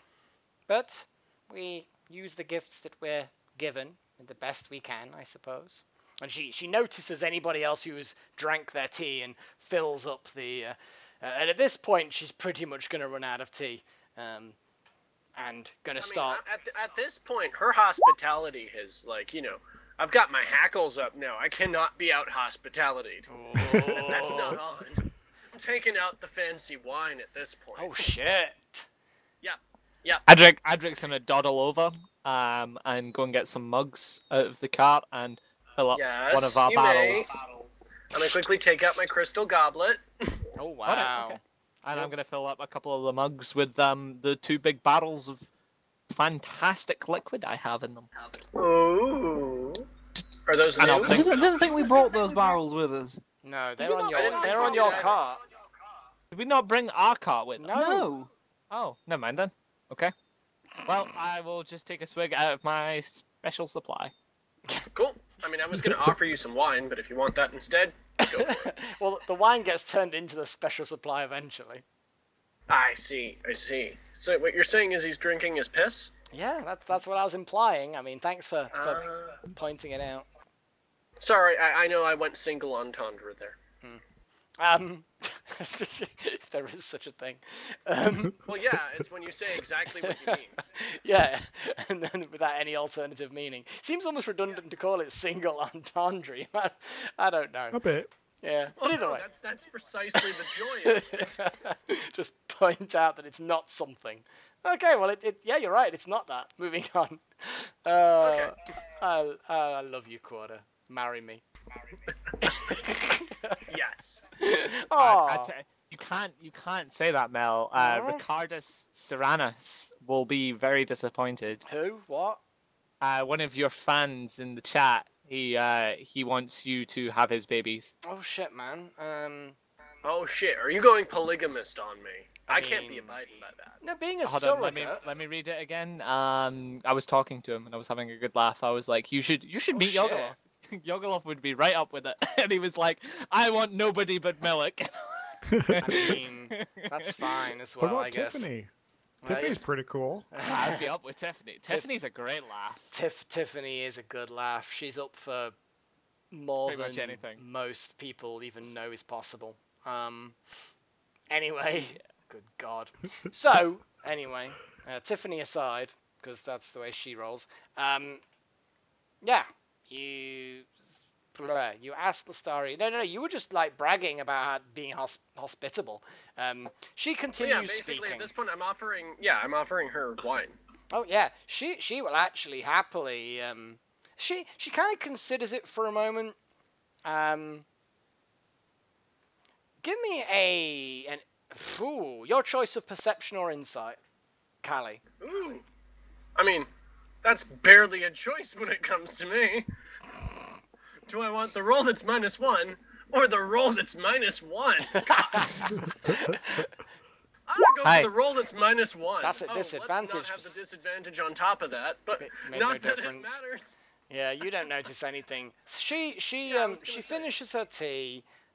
She then puts the cup back in the little chest that she's got there, and she actually takes out a crystal glass. It's not a goblet; it is a glass. It is specifically for wine, not just miscellaneous. I carry this for all drinks. This is a specific kind of glass for wine, and she happily holds it out. I will pour her a healthy glass. The classic say when hospitality rules apply. She at no point says when. Brilliant! I'll fill it to the brim. She manages to very easily. She manages to very easily take the first sip without spilling anything, and she continues talking about stuff. Well, you see, the caves in these parts seem quite elaborate. I've been told, and I have seen briefly. And she looks around as though she's done something naughty, and she kind of like feels a bit cheeky about it. She sort of leans forward and is still perfectly in earshot of everybody and says, "I may have taken a little look into the caves after those two travelers cleared out the undead from the last time. And yes, it seems to go down quite a way, although I dare not venture too far. It seems that it's not my job to be in the caves myself." And she sort of shrugs a little bit, takes another sip. It's kind of like, it's one of those sips that's like, is that still a sip? Really? Well, I mean, or is that a gulp? You're not 100% sure. It's one of the two. It's that side of it. It's not the, showmanship style hyper mini sip. It's like... It's like borderline swig. Not quite a swig, but only because of the inflection. It looks like a sip, but it takes too long, kind of thing. But anyway. Yes. Well, darling, if you want to see the caves more, I believe I will be heading down to investigate what is going on, and you're more than welcome to accompany us. As forward as my companion is, I must agree with him. Unfortunately, the being which I worship does not permit the existence of those which have died and have returned, and we should probably see whether we can attend to this matter. This must be put to rest. Yes, perhaps that is one of the reasons why you are here. I do believe that putting whatever disturbs the spirits to rest is why I'm here, but I'm not sure exactly what part I play in this strange performance that they put me on. She glances upward again.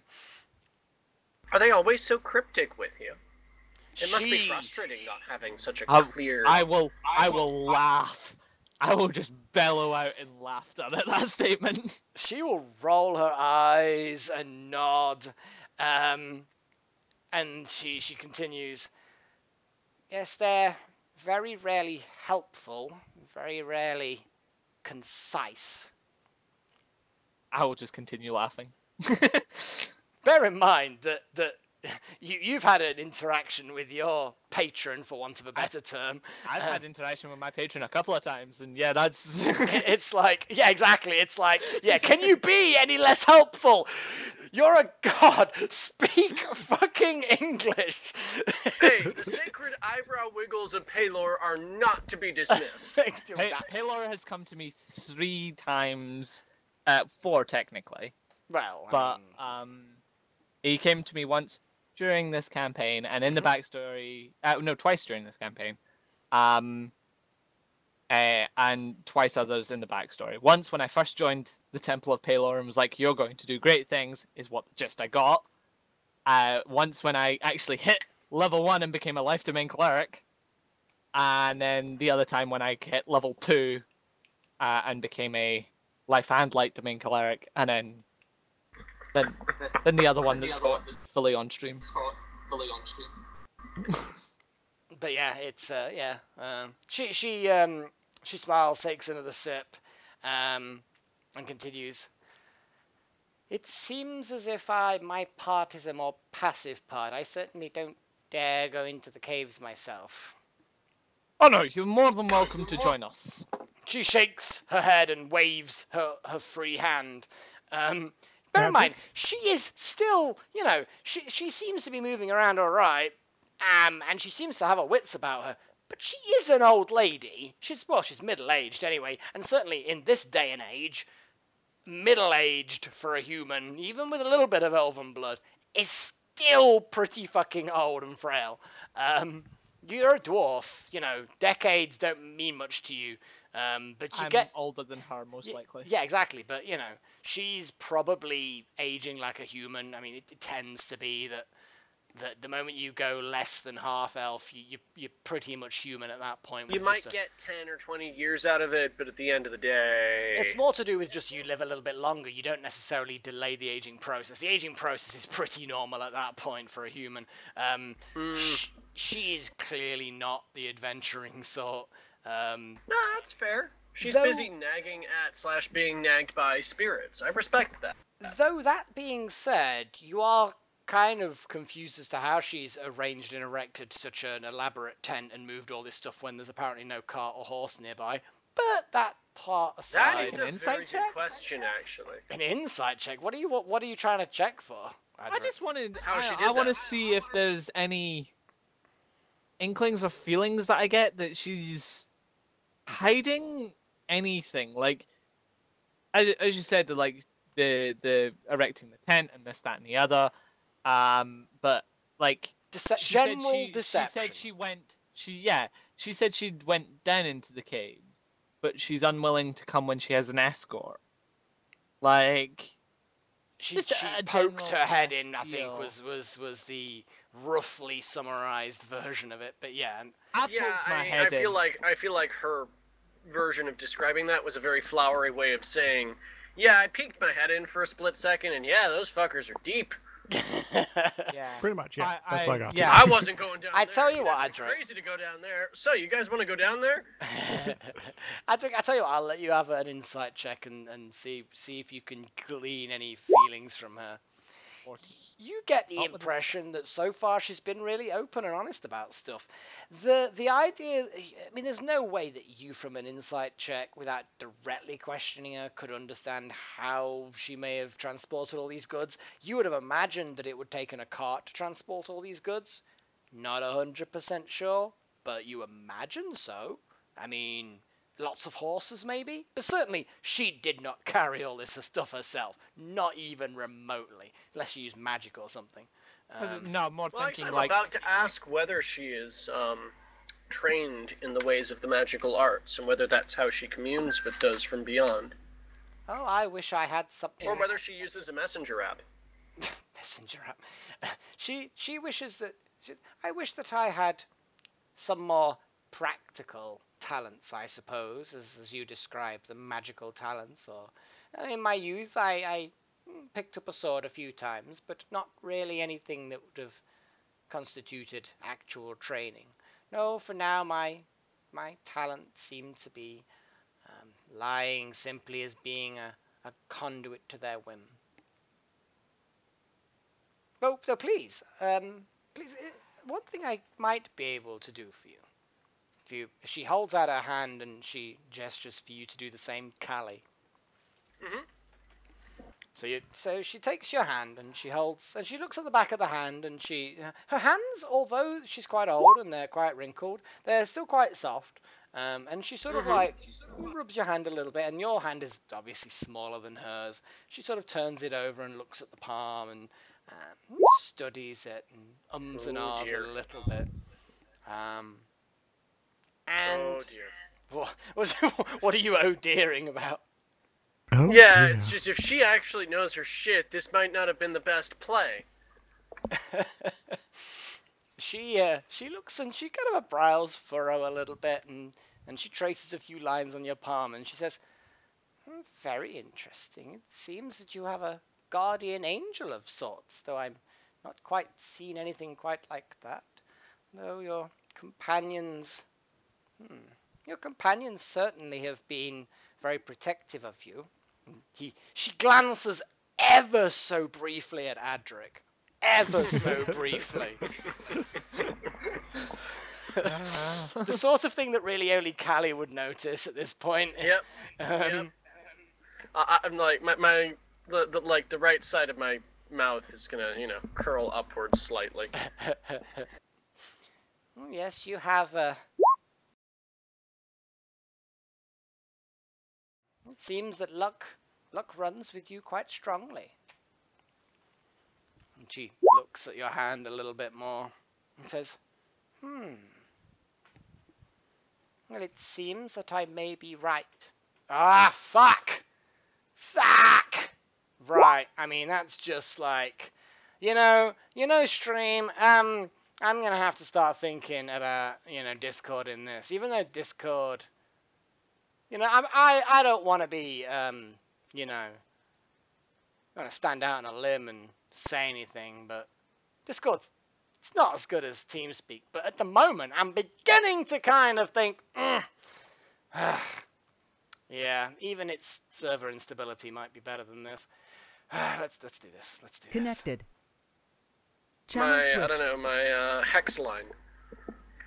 It's going to go well. So, at what point did I get up to? That's really broken my fucking chi, that has, but hey. I know, right? That was really frustrating. I'm sorry about that, mate. What did Idlis say? What happened? Oh god, it was like we were just getting back on the subject of after the Adrik interlude. Okay, so she turns your hand over and looks at it again and says, yes, I see that, past, present, and future, your luck is definitely with you at all times. Hey, he's back from the dead. Says Adrik from the distance. Yeah. You died. You cut off and died, and I went, I'll wait for the pint. Well, yeah, I wish that I was able to do that during that little interlude. I hear that. Yeah. And she turns over and says, I do believe that you may be the ones that I was waiting for. Well, we'll be happy to help. Well, you see, I do have a few things here. You see, I'm a bit of an amateur potion maker, I suppose. I collect ingredients from all over, wherever I travel. My eyebrow will visibly raise. And I'll be suddenly much more interested. She basically goes into another small little, it's like a long leather, but sturdy leather kind of pouch. The sort of thing that you could sling over a shoulder and have it at your hip kind of thing and open it and take things out and it would stay upright kind of thing. And inside there are various little glass vials. And I'm not going to role play the entire thing, although that's obviously not going to work because we reach shift enter will. But she describes them, and the description, here we go. The description that she gives will give you an idea as to what they do. In fact, what I'm actually, what would be a much better idea? Oh wow, it's like she's saying them. Shush. So, yep. 1 second. I'm gonna. Oh man, we get suspense too. Excellent. Suspense is the best thing. Okay. Oh yeah, just like that. Just like when you, yeah. Just shut up. There we go. See, she is actually saying it. Look, it's got her name right there. Yeah. Oh dang. So anyway, the name is basically, she describes what they do, and you can identify them as basically that's what they provide. The number immediately after the name is the quantity she has of them, and then the next number obviously is the gold piece. So that first one, she has 2 potions of animal friendship, 150 gold each. 1 Does she climbing. have 5 or 2 or 52 healing potions? What the fuck's that -2 doing there? Yeah, that's my question. I have no idea how that got in there. Healing potions 5 minus 250. Ignore the -2. It's just she's got 5 and they're 50 gold each. So she gives us 250 gold pieces every time we take one of those, I see. You know what? You know what, guys? You know, while you peruse the things that she has made, I am going to go and get myself another drink. If people need to use a toilet break right now, I suggest that they do. Does that sound about Sounds right to you good. guys? Let me know if you find your dignity out there, too. I'll appreciate Oh, it. I don't think I will. Okay. Microphone muted. So, this is a pretty good selection. Anyone Definitely. want to grab anything in particular right off the bat? Genuinely tempted by Hill Giant Strength, partially because I am tiny and appreciate being the Hulk. But also healing potions for practical The concerns. Hill Giant Strength Climbing one doesn't seem... is very good. important. If you agree. I think picking up the great issue healing is knowing potions, I which think, one is it a good is. idea. Yes. Especially at 200 gold pieces, this is a steal. In the No, meantime, like- I too will be back in about 5. Yeah, I'm gonna get some. We'll wait till everybody gets back and then we'll talk about it. How are you doing? So not too bad. I'm eating chicken. Excellent. Being Right now I'm hungry. consumed! Consume! I'm probably going to have hot dogs tonight. Then I'm out How of mu- food. How much gold have you got? Me personally, Yeah. I got 550, looks like. At least presently, not counting continuity issues, which are still getting sorted out, so. Are you,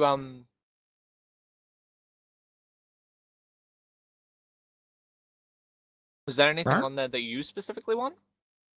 I would probably at least want, a healing potion. The animal friendship one is also kind of tempting. Because remember, we do got a magical code of awesome things. Some of them include animals. It'd be kind of cool, like, well, we now have this bear, but now Microphone it likes activated. us. Or at least likes me. Hmm. I'm back, in case you had questions. So how does the potion of animal friendship work? It's basically the spell Animal Friendship. If you wish, I can very quickly flick to that and give you a rundown. Let's have a look. Animals. Basically, you have advantage on talking to animals. If I remember rightly. There's no specific advantage. Basically, it lets you convince a beast that you mean it no harm. Choose a beast that you can see within range. It must see and hear you. And if the intelligence is 4 or higher, it fails. Otherwise, the beast must succeed a wisdom saving throw or be charmed by you for the spell's duration. If you or your companions harm it, the spell ends. So even after the charm, it doesn't know that it was charmed. It basically, it sort of forces it to be your friend for 24 hours.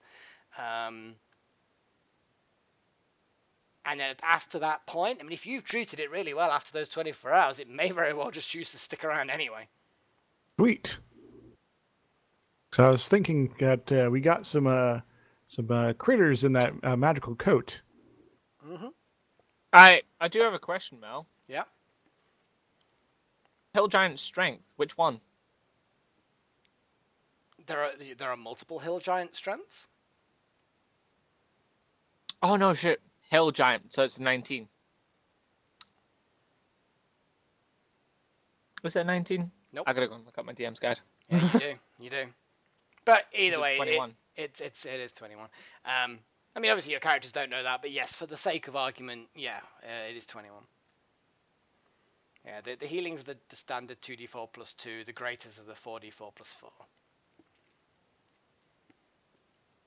I'm back. I guess at the very least, I'd recommend each one of us buy a healing potion. And then I'd be interested in getting an animal friendship potion either for the group or for myself, in case we want to make use of the animals contained in the magical coat. Lestoria, as you're discussing this, because obviously you are discussing this right there, she pipes up and says, "Well, if you certainly could resolve the issue that's keeping me here," glancing up at the ceiling of the canvas again, "then I'd be more than willing to provide a few potions free of charge, if it meant that I could go on my way." Well, are you going to be upset with us taking care of our original mission first, and then coming back here? It'll be, a day or more. She closes her eyes, That'd shakes be her head, and 3 waves. hours. It's not Oh, 3 okay. hours to the. No, it's gonna take you most, but not 3/4 of a day to get to the village. So you couldn't get to the village and back. Oh, really? From where we are? Yeah. I thought it was doable from the village to the thing in 1 day. If you gallop, if you're not got a cart with you, yeah, sure, you could probably do it if you all had horses. If you all had riding horses, you could totally get there and back here in 1 day. Absolutely true. If you've got a cart with a draft horse and no other horses. No. From here, I'd expect it to be closer because what you said It is closer. was from the Shadford to this village. You it can was do that in one. doable. Yes, but you're trying to Okay. get to the village and then back here. So you're doing. Yes, you're doing half the journey, but then you're doing back in the opposite direction half the journey again. So it's give or take kind of about the same amount of distance. It doesn't sound like there's much of a time limit on this particular obligation, however. Like, yes, at the same time, I understand that Lestaria here only has a limited amount of time on this earth, but I don't think that 1 or 2 days is going to factor into that particularally heavily. She And shakes I her don't head. think she seems particularly perturbed. Yeah, she shakes her head at the you completing your mission first, and she smiles and waves her hand and says, "Oh no, I have enough supplies for now, and I don't think that the spirits are going to get agitated any more than they already are." Out of I get. purest curiosity, if you don't mind my asking, Of course not. how did... Is it just you traveling here? Did you bring all this here yourself? Ah, yes, my tent is rather a curious thing. You see, it was something that my mother said was passed down the family, and when she passed on, she glances at the canvas of the tent again. She passed on to me, of course, and she. Oh, no, she's not bound to the tent in any way. The tent is simply a convenient way of transporting goods. It's the only thing magical, I suppose, that I really have. Anything placed within it can be shrunk down and carried simply as a satchel. Nice. That is very handy. I want to kill this woman, take the tent. Thing I Wow. like All your psychotic impulses, or Palo is going to wiggle his eyebrows at you in a very denigrating manner. Oh yeah, you would probably lose your cleric powers at that point, murdering a good-aligned old woman for her tent. Sorry. This is what I want to do. Oh, yeah, think yeah, I you, of know, course, I should know. Not do that. Of course not, I know, but it is really cool. Sometimes it's hard to tell which one's the voice of reason. Neither of them. Neither. I know. There's nothing reasonable about Shade nor Adrik, nor any of the characters he plays normally. All of his characters are bad in some way. As in, not like bad characters. No, in the case of kind of like callous or just kind of like selfish or something like that, you know. They've always got those kind of social flaws. Always. Always, it's all. Wait, sorry. Sorry. Well, for all back, are we continuing on? Yeah, we are. So she explains that the tent is magical. And to be honest, it kind of makes sense because the tent looks really, really cool. Yeah. It's a pretty snazzy tent. It has to That be comes said. to the point then. What? If she's going to give us potions for free when we deal with the specters, what potions are we buying I thought she was just selling potions. I didn't think she was giving us them. Yeah, no, for that's free. what she What said she to was saying. Orkon, that if we deal with the spirits, Quarter wasn't quite back yet when you said this, Mel, but Oh. yeah, she is willing to give us some of the potions for free. Yes. Yes. I And guess I'd recommend us buying all the healing potions because it's always good to have healing potions, and then potentially getting some of the others as rewards. As you have Yeah, I was mentioned, gonna say. as you've mentioned, the animal friendship and the hill giant strength potions, she'd be willing to give you both animal friendships and the hill giant strength potions just for resolving whatever has disturbed the spirits. It's not a case of killing them, bear in mind. This is the feeling you get because she's already stated in the past that you kill them, they come back. So whatever's keeping No, them this is coming the back. deeper solve the actual problem, not the symptoms sort of Yes, deal. exactly Yes. right. She's more than happy. This is to take do the that. bin out, not spray air freshener.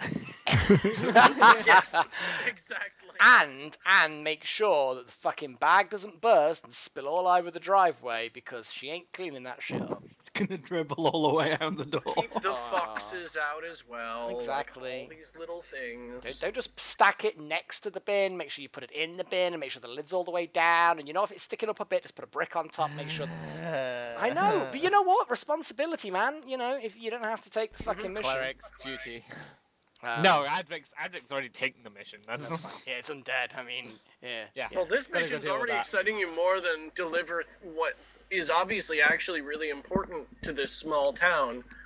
He's more. I see Adrik as quite a chaotic good. I know that he's not necessarily chaotic good, but it's in the case of if they're of equal importance to Palor and the church, he'd go for the more exciting smack things, kicking down doors, rather than Yeah, That's more ferrying. his thing. Yeah. So although he is obey the rules, if the rules are then 50-50 as to which one's more important, he'll go with the one that allows him to As kill as things. Frenno once put, there are people that do his line of work and serve Palor very well, and there are people like Adrik that are just required in the service of Palor. Exactly. He sees, as we've discussed before, he sees Adrik as a very different kind of servant of Palor. Frenor has hinted that he was a little bit like you once upon a time, though you don't really, even after all this time of chatting to him, you don't really know the details. You know he did a lot of traveling, and you know that, But he's a lot older now, so he it's is like a lot older. Yeah, I mean, he's not older than you. How old are you again? 67. Yeah, he's not older than you, but he's probably fucking close for a human. But yeah, either way, we digress. We digress. But yeah, she's offering the 2 animal friendships and the hill giant strength, and she doesn't mind parting with one of the others if you want. But yeah, if you want to buy something now that would help with your thing, then go for it. I honestly think if she's gonna give the animal friendships and the hill giant and possibly one other, possibly the climbing one, for free as if we resolve Should this give you the issue. fire breath as well if you wanted.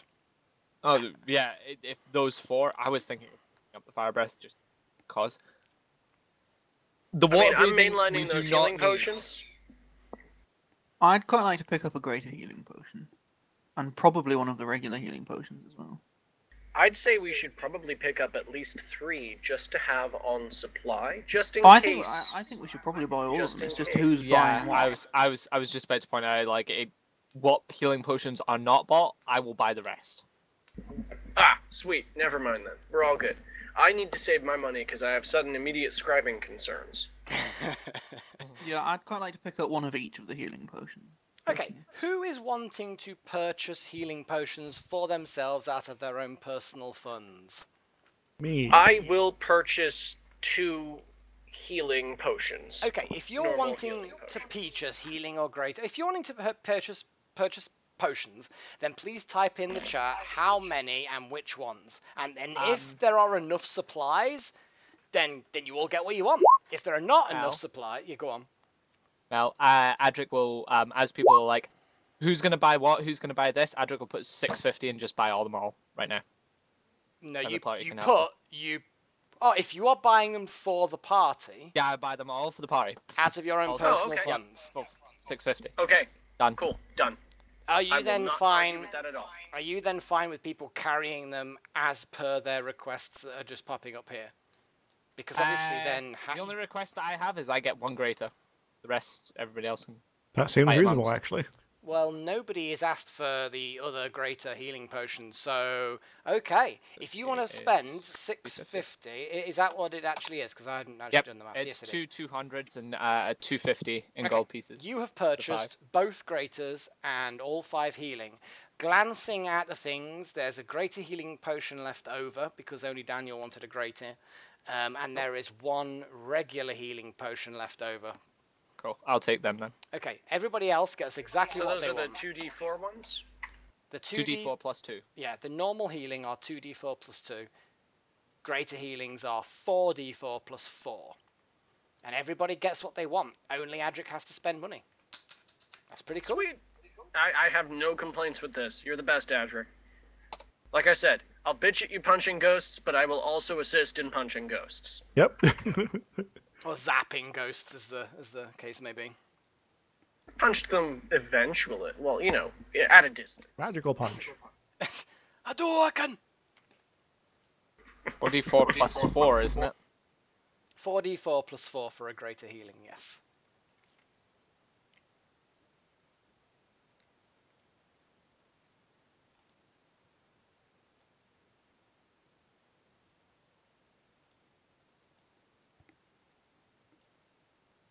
Sweet.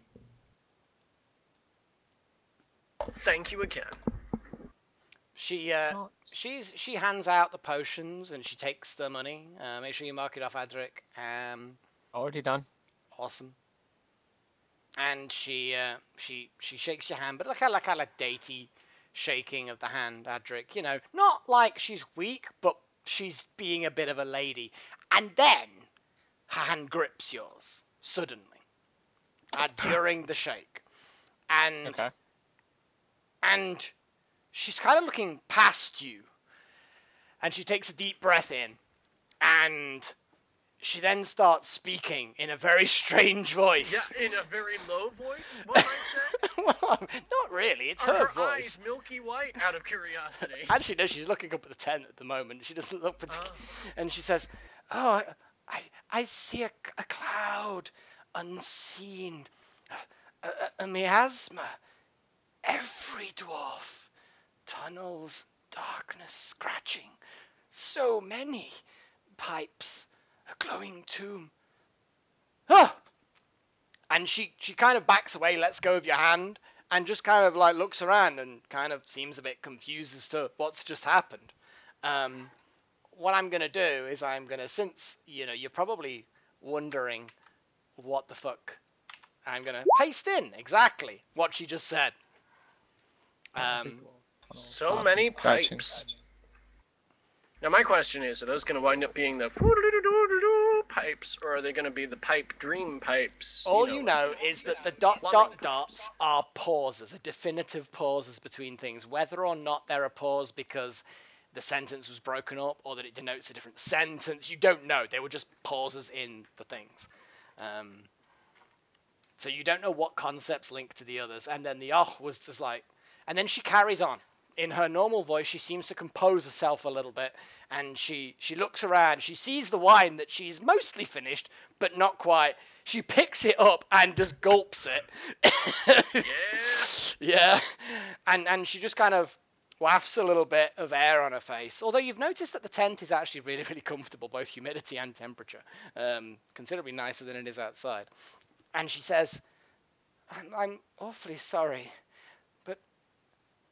I saw something so vivid, and then something shut me out, as though something saw what I was seeing. And she looks quite weary at this point.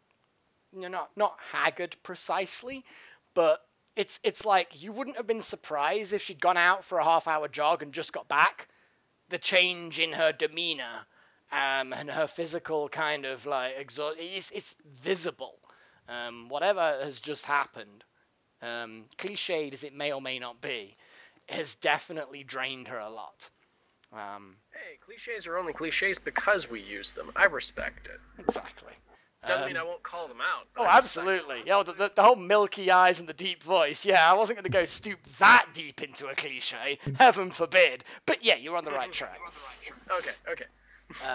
She sits down, takes a few deep breaths, and she says, she asks you all if you'll excuse her for the night. She seems very overwhelmingly tired. Yes, of course. If you need anything, we'll be outside. And she nods and ushers you out. If there is anybody not going outside the tent, let me know. And Daniel will stand up, finish his tea, and then he will prestidigitate it clean and hand it back to her. Oh, that's good. I'm gonna offer you mine as well, so you can do the same thing, because I don't have that cantrip. No. Yeah, I'll do that. That's your fault for Thank not having you. the cantrip. You've got to have a good reason not to have that cantrip.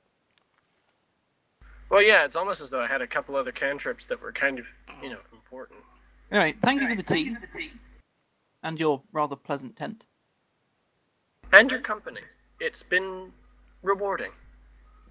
Indeed.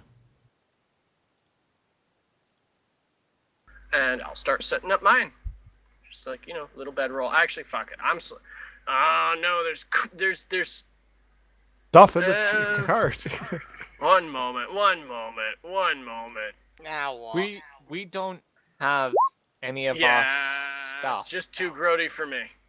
I would assumed that since you knew that you were actually going and having a break halfway down this trip, that you did actually go and get some fucking tent supplies if you have. Obviously you've not got everything on your cart because the cart got left behind. Perhaps the fact that I mentioned that there was a cart, you guys got a bit confused and thought that you had your cart. I still have my bedroll and everything like that with me. It's just No, I've got my bedroll. when I have the opportunity to sleep on a cart, I will. When it's not all I've got my corpseified and bedroll gross. as well. It's just, in the cart, because as I had bought for the entire party that's in our cart right now, like there are things like extra bedrolls, there are, tents.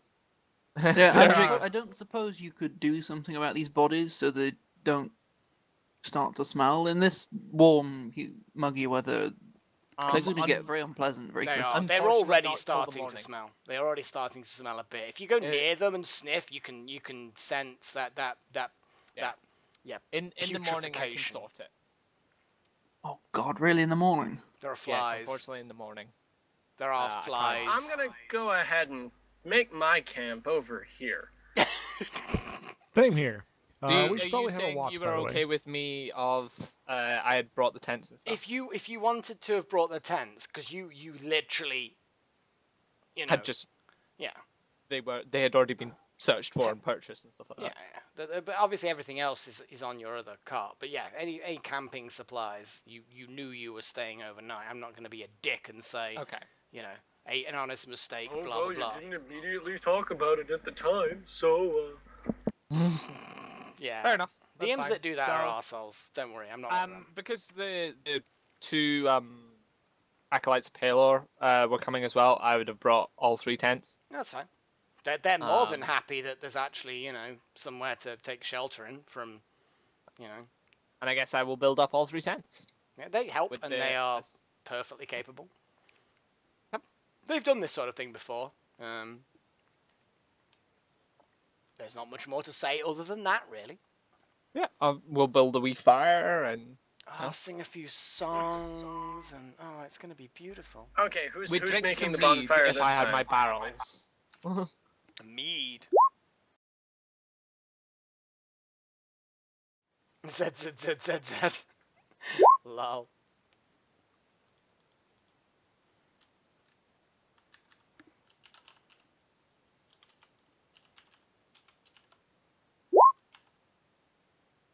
Wow, we're getting some. Wow, oh my God, Adrik leading the fucking music. What are you guys actually performing? What are you doing? You doing some sort of interpretive dance or something? Ah, God damn it, it's done it again. Sorry, stream people. You know what? At some point, this kind of shit won't happen in the world. No, it'll always happen. Computers will always have bugs. We're doomed. Connected. Channel And- switched. If I remember rightly, Melik had said that when we went on this expedition, the guy had already bought all the... Provisions and food, yes. No. Yeah, and what food yeah, and water is all on the car. It's there's quite a lot actually. Yeah. There's I just needed... it was mostly needing to know if I needed to create food and water for the morning. you do not. Or can I there suppose are- you could help me with some of these straps? Oh, Daniel's of going to course. start taking his armor off. I good. will ask Callie to do the same for me. Sure. I'm going to dexterity I'll check get see if I started can with help. it. I'm not Oh, very God. good at helping with the armor. You cause 100 gold pieces worth of damage. Your armor is unusable until it is repaired. And all of a sudden, Orkon is murdered. Stop. No. It's a mysterious glaive incident. Nobody knows how it got there. Suddenly, a I'm gonna massive boulder appears and it crushes Orkon. And you're like, how did this? Oh, what a terrible accident. Oh my god. No, I'm seriously dead already. Don't have to kill me. Wouldn't that be Roll None of my deception? undoing That's better straps for is this. actually all that difficult. To be fair, putting on the armor is actually the bit where you really do need assistance, ideally. Taking it off's not so bad. Just takes It's quite a harder long to time reach by some yourself. though. places. Like I'm imagining, I'm grabbing a lot of the, pulling a lot of the straps that are on in the back. A lot of the time, it is a case of, Things. as long as you know what straps to pull or loosen, or you know which parts to hold on to so they don't just clatter on the floor, generally speaking, you don't need any experience or knowledge of how to help, because the person wearing it will just guide you, and yeah, generally speaking, full plate, as these guys are wearing, pretty easy to take off with assistance of just one unskilled person. Absolutely fine. It's a case of needing 3 hands, probably. Yeah, Something yeah. that can get behind your back. Yeah, exactly. That's pretty much it. So yeah, you guys get your armor off. You settle in. You get some tents erected. You may or may not want to get a fire going, but the rations are edible as they are. They're just. I've already created a Yep, bonfire. the bonfire was Yeah. created. Had a little sing-along as well. Yeah, I Missed the noticed. performance Was check. that literally the sing? That was singing, because I thought it was like some sort of expressive dance or something. I was saying, and then I realized nobody could hear me but the stream. Yep. Yep. We were curious. For a while, I just thought you were being incredibly polite and letting us, ramble. To- And then I was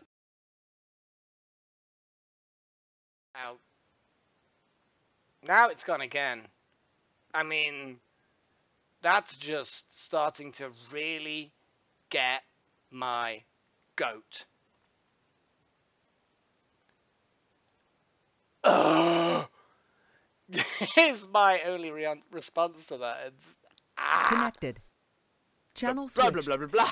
Right, we Just like that. may very well be just fucking using Discord next time. It's starting to piss me off. I get that. It's too frequent for anyone's liking. Well, the thing is, I'm sorry you you don't have to get deal this. with it. You don't get this issue when you're just normally on TeamSpeak. It's just No. when you're streaming. Now, whether it's because of the streaming, whether it's because I'm using multiple different browsers, because I've got Firefox and Chrome open, both in Roll20 for the various shenanigans. Maybe it's I don't know. because TeamSpeak can be a bit temperamental. Maybe you just need to up its priority for bandwidth or something. It's possible. It can be quite sensitive to really bad bandwidth, but I've got good bandwidth. But you might be right. You know what? I'm going to up the priority. It's not a bad fucking idea. Mhm. Wait, do you run TeamSpeak as admin? I don't think so. Because I've generally found both TeamSpeak and Mumble, at least for some things, sometimes have a bit of a problem if you don't run them as admin. I've never had a problem with TeamSpeak in all the very years, and it's been years that I've run TeamSpeak. This is the first time I've had any issues. It was sort of a couple of years ago that I was having a similar problem with TeamSpeak where I just disconnect randomly for no reason. Well, I don't even disconnect. It's that the client itself just locks without me knowing. And all the lights on the, you know how it lights up when you're speaking and other people are speaking? They just Oh, right. stop and they just stay lit or stay unlit depending on what it was. That last time it went was the first time I heard people like cut off mid-sentence. It was really abrupt. And it was like, what the fuck, really? But either way, you know what? Pfft, I've upped the priority to above normal. We'll see how it goes. Anyway, so yeah, you guys set up camp and you do your stuff.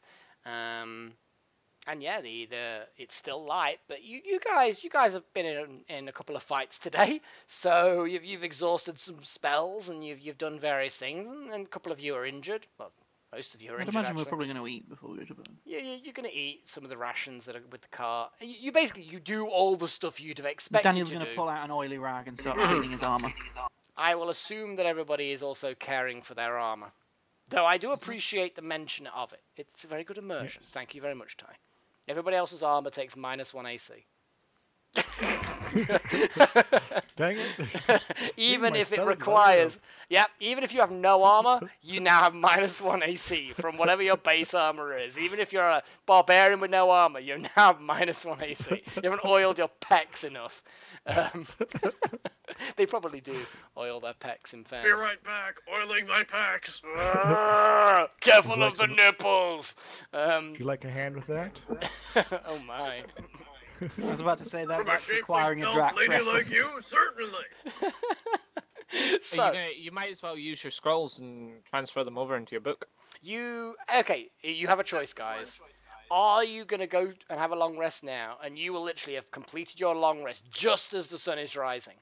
Because remember, we're still late summer. You know, the days are still long, the nights are very short. Or you can do stuff now, and then have a long rest, and then you're going to be setting off while the sun is quite high at that point, so the day is partly through. Only I think we slightly. should probably turn in now. Yeah, turn in now so that we can get off, so that we can get back while it's still daylight. If anything, we want to miss the midday heat. Just I remember. know you don't care, but Daniel's going to take first watch because he's still cleaning his armor. Now, just remember, like I said before, you can't get to the village with the car and back here in one day. You just can't. I did say this before, and We can. We just have to walk a bit. I The will daylight spell going. accept. unless you have riding horses on the way back, you can't do it. I'm just simply saying, unless you have a teleport spell, or you've got fucking potions of 4 hours of haste, or something Adrik, like look that. at this fort. It's not going anywhere. I don't know. Plus, we have to keep an eye on the cart, especially with all the supplies. You are gonna get, if you leave tomorrow morning, whether or not you leave first thing or you leave after a couple Actually, of hours. that's doesn't one matter. thing I'm going to do. What? I'm going to, later at night, I don't really care who's on watch at the moment. I'll say that I'm quickly checking, getting something from the cart, Okay. and I'm going to, you know what, I might as well sleight of hand this. Actually, would it be stealth or sleight of hand to It depends on what you're coyly doing. and sneakily examine the cargo that we're supposed to be schlepping to these people? Because it's a general, you're physically moving over there. I'm gonna say stealth because it's for. Callie's checking out the contents of the cart. Then feel free to. Actually, 11. I mean, Adrik, you notice. I think. TeamSpeak! Why do you do this to me?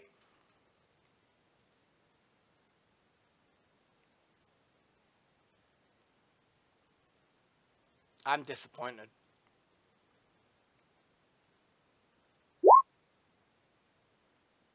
Connected. Channel switched. I don't We think should upping have the a priority. counter at this time. I don't think upping the priority helped. Nope. I just said that myself. It didn't seem like the case. But yeah, it'll no doubt be during Adric's watch because either way- Adric will take watch night. Either way, Adrik passively perceives that. I think everyone more Pretty or less much. passively that was perceives not that. my sneakiest stealth in the world. Well, no, everybody else is intent to sleep. Well, I mean, okay, anyone who is awake will see it pretty much. But Callie, what are you doing? Yeah. Just describe what you're doing. Basically, I'm looking through the supplies that are marked as supplies for Barrow Bridge Okay, you push to find aside. out what they are. Yeah, you push aside some of the hay bales that are there clearly as to disguise the true intent of the cargo, and beneath that, you see that there's a lot of barrels and cases that are unlocked, and you can open up a few of them. There's a combination of. Are there any locked ones? There's one locked casket. It's quite small, but I'll get to that in a moment. Okay. There's barrels of. It smells like a strong liquor. There's Mhm. barrels of some sort of grain. It looks like it's a standard sort of grain for horses. There's a load of weapons. Ammo. There's loads of arrows. There's some swords. There's even some breastplates in there that are stacked up that need. Is there a splint in there? There's. I was about to ask that. Put it like this, Adrik. If you were looking in this cart, you'd recognize a lot of the things that had been made at Arvin's. Yes. So with Daniel.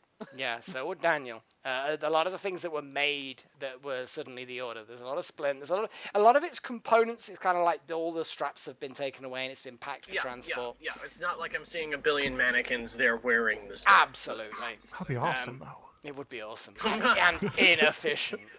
And they're all animated and they attack. Roll initiative, Callie.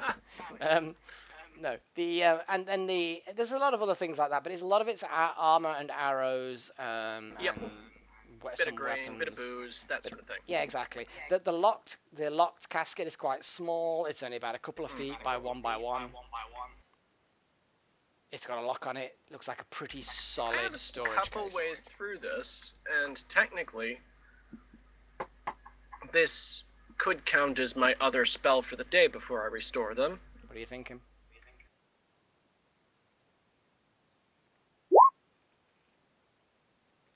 Oh. That would let me see inside it. It is an obvious location.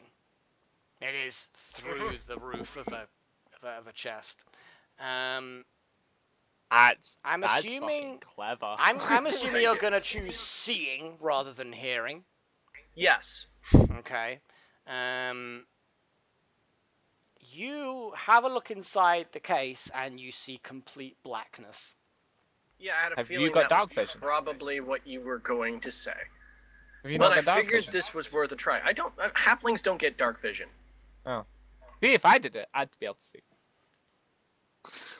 Yeah, I can't cast this on someone else, to my knowledge. Well, here's an interesting question. But I have one other thing that I could do, but I really don't want to do it. This is not me casting this. This is me highlighting to the party that this is a thing that I could do to satisfy my curiosity. Oh no! Why? Why, TeamSpeak? Why? Oh my! I am so sorry, stream. We're just gonna have to do Discord next time. If TeamSpeak can't handle me streaming, then obviously TeamSpeak doesn't want me to stream. Simple as that.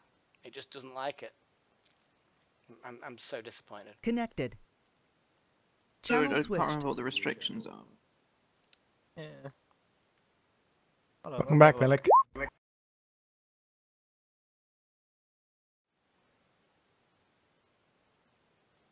No! Really? What? What? I mean, I don't know what to say. TeamSpeak. I really don't know what to say.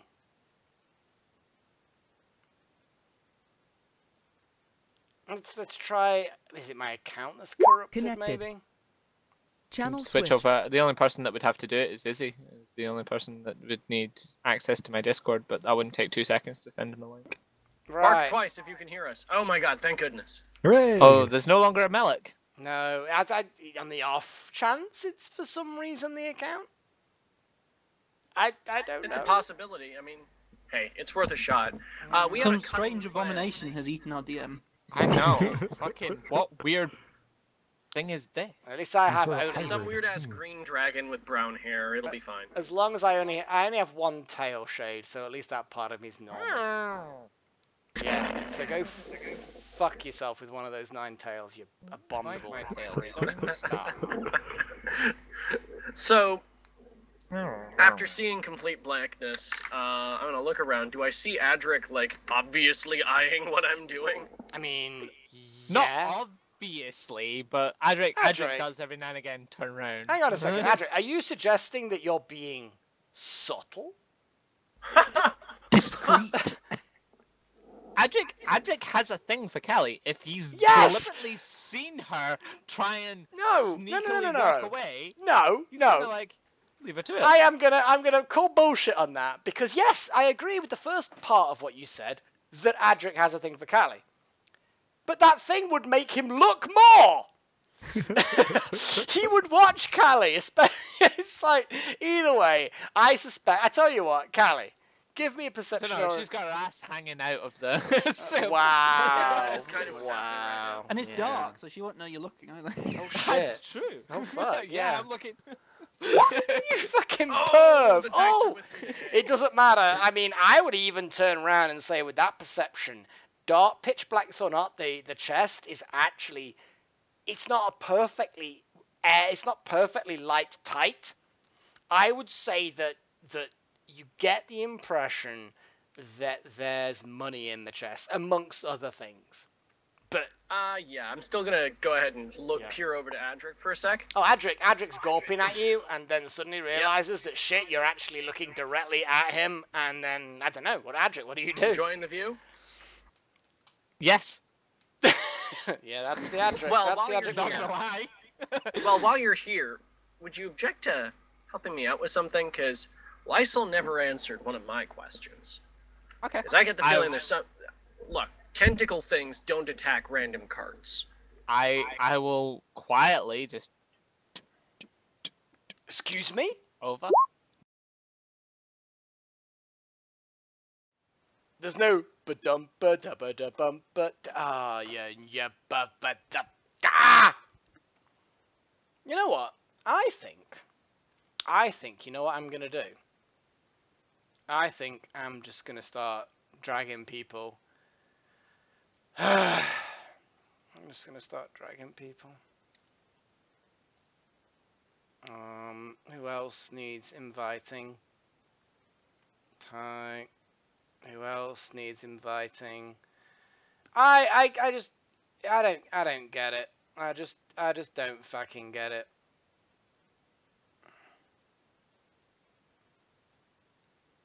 Okay. Hi, Quarter. Right, hi. Fuck's sake. I swear this entire fucking thing is starting to really piss me off. It is. I respect that. Who am I missing? I'm missing Izzy. Yep. Is Izzy got Discord?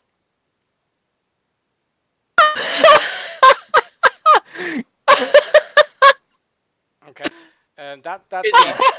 That's not an answer to whether Izzy has Oh, is it Discord. not loading properly for you? That sucks. Izzy does have Discord. He's on Okay. his way. Cool. Ugh. So we got Ty, we got you. Yeah, we just need Izzy now. Izzy's on his way. Izzy's just, it takes a while to load up for him. So Yeah, he's Izzy's coming. having problems with Discord loading. Oh well, I mean, You you okay, know, Izzy? welcome to my world, Izzy. Welcome to my world. I know, right? Ah, dear. So, can we pick Discord up where we open. left off, just out of curiosity? Or are we genuinely waiting for Izzy? We are going to be Yes. waiting for Izzy. I think it's only Okay. polite. He should be in now.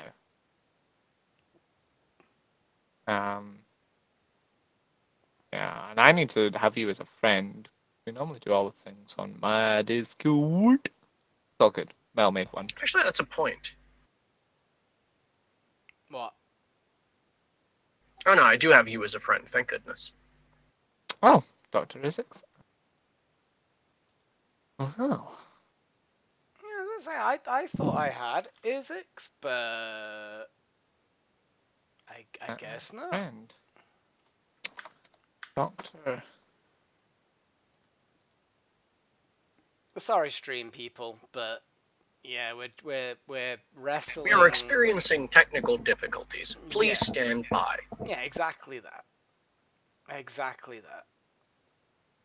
Apparently I already have him as a friend. Can you invite him in here? Would you like an invite to the thing, Izzy? Okay. Okie dokie. Apparently I already have you as a friend. So let me go to Of course he wants. Right. I mean, why would you even ask that? My brain's just kind of like, server. what? There we go, buddy. Yay. Is that your? Have you got in there? Hey, I'm Welcome! Hey, sweet. I've added you as a friend. There How we did go. I even not have you as a friend, Izzy? I don't know. I love how you sent my thing. You sent me your thing on TeamSpeak. Like, this is me to add as a friend, and I went to go and do it, and then you just sent me a message. I was like, apparently I've had Izzy as a friend on Discord forever. The whole Never time. mind. God damn it, Shade, you are so fucking loud. Use the volume down. Oh, I always switch shade This is- down. Yeah, you probably have. Hey, it's like my general dungeon is a bit different, and has volume settings already preset Anyway. on the thing.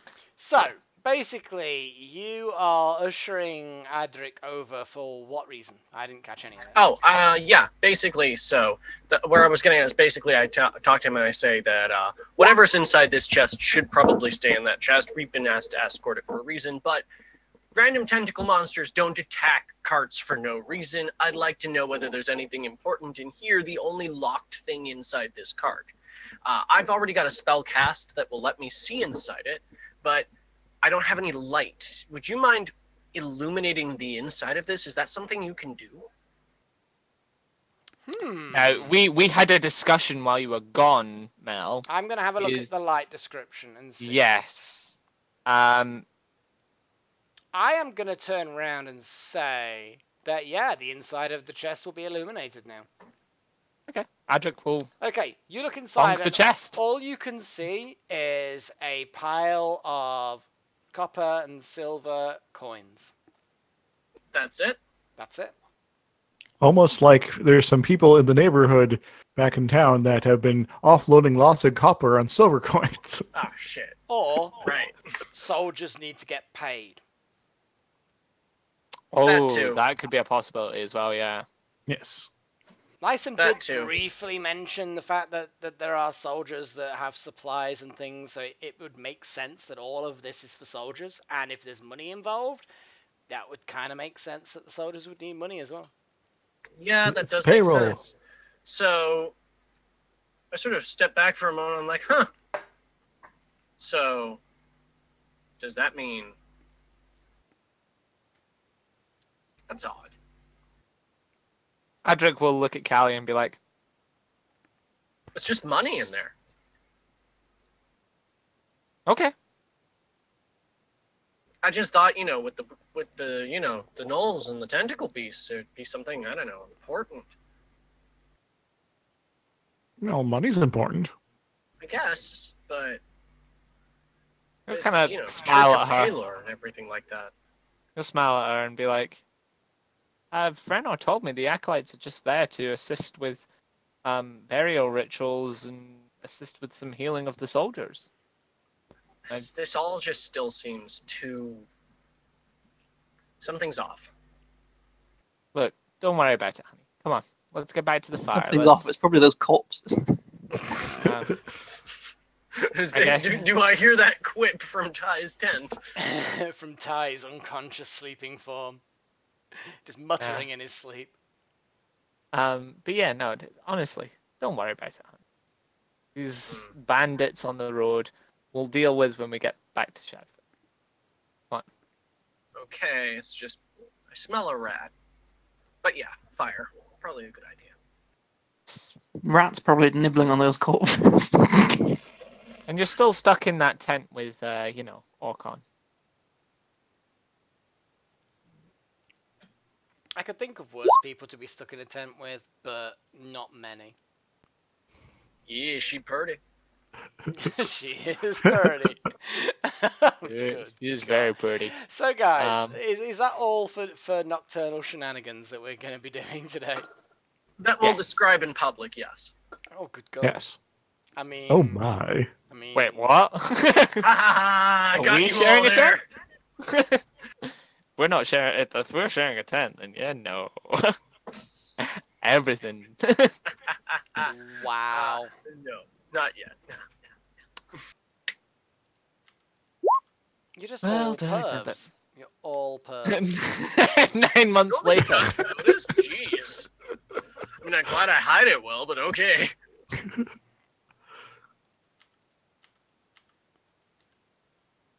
Nine months later, Adrik's like, I need to get on a ship.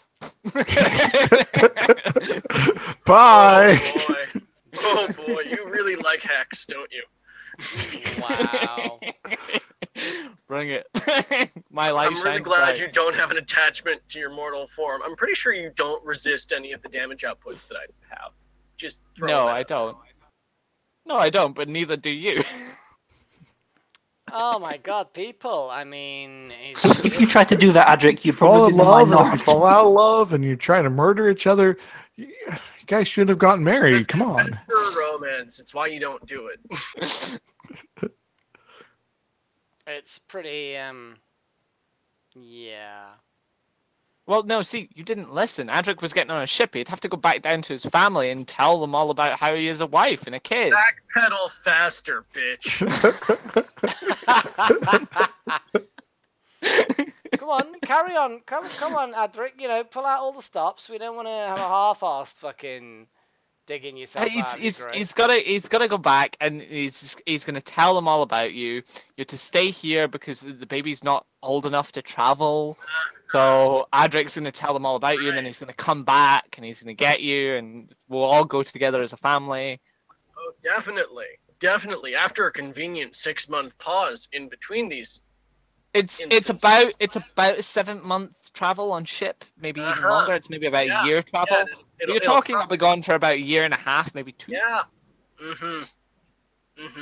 I don't think that Callie's convinced.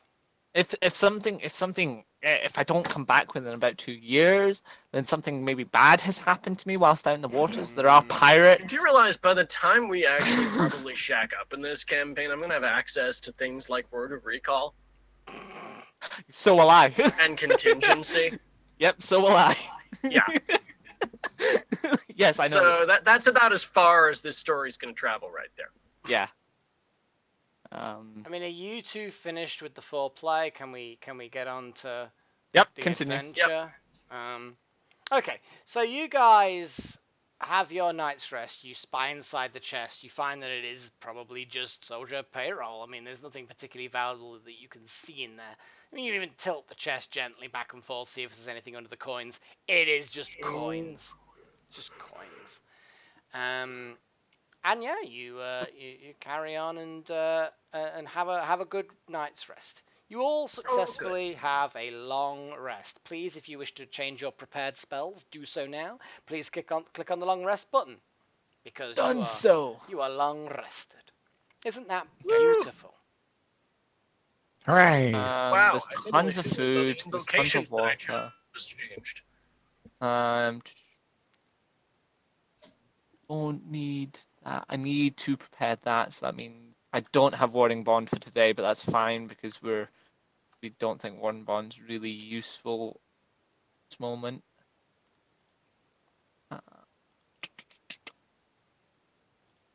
Yep, I'm all good. Oh, actually, I've got a quick question. I know that I'm holding up a lot of things here in terms of progress, but That's fine. has there been any word from my pen pal? There will have been, yes. Okay. We will go through all of that offline because it all happens offline. Fair. Sort of. But yes, I know exactly. I'm eager to get that forward. We'll sort that out. Excellent. Everyone else is like thinking, what? We know about it. And they're I gonna remember I think. totally told them. Oh, did you actually tell Yeah. them? I can't remember. Oh, shame. Yeah, he did. Yeah, sorry to break your little suspense party there. Oh, I liked the idea of the fact that they didn't know anything, and now they do. There's know already stuff. enough other things that I'm an open book. I don't know what I was just saying there. Oh boy. You're hiding stuff from us, Callie? Do you want to explain? No, you kidding? I already mentioned the pen pal. Mm-hmm. Can I make an insight check? No, you can't. No. Secret is I'm the pen pal. Do you know what? If I really wanted to, I could go down this line of being like, going up to Callie and being Of like, course you could. "Are you ever lying to me?" And But- she'd go, "No." Yeah, but Insight check. But then it wouldn't be a character flaw. It would be what I would call a player flaw, and then new things happen at that point. Well, no. What I do then is say yes constantly. To everything. Now you're lying in the opposite direction on the opposite number And of then things. I'd roll deception. Lol. Anyway, so you guys camp out for the night. It's a fairly quiet night. You don't. Oddly enough, you kind of expected maybe camping out so close to somewhere where there's like weird fucking spirits raising that you'd have been uncomfortable, or that you'd feel a presence or something close, or maybe even just disturbed night. You don't. You sleep normally. Normally that you would expect from camping out. You wake up in the morning.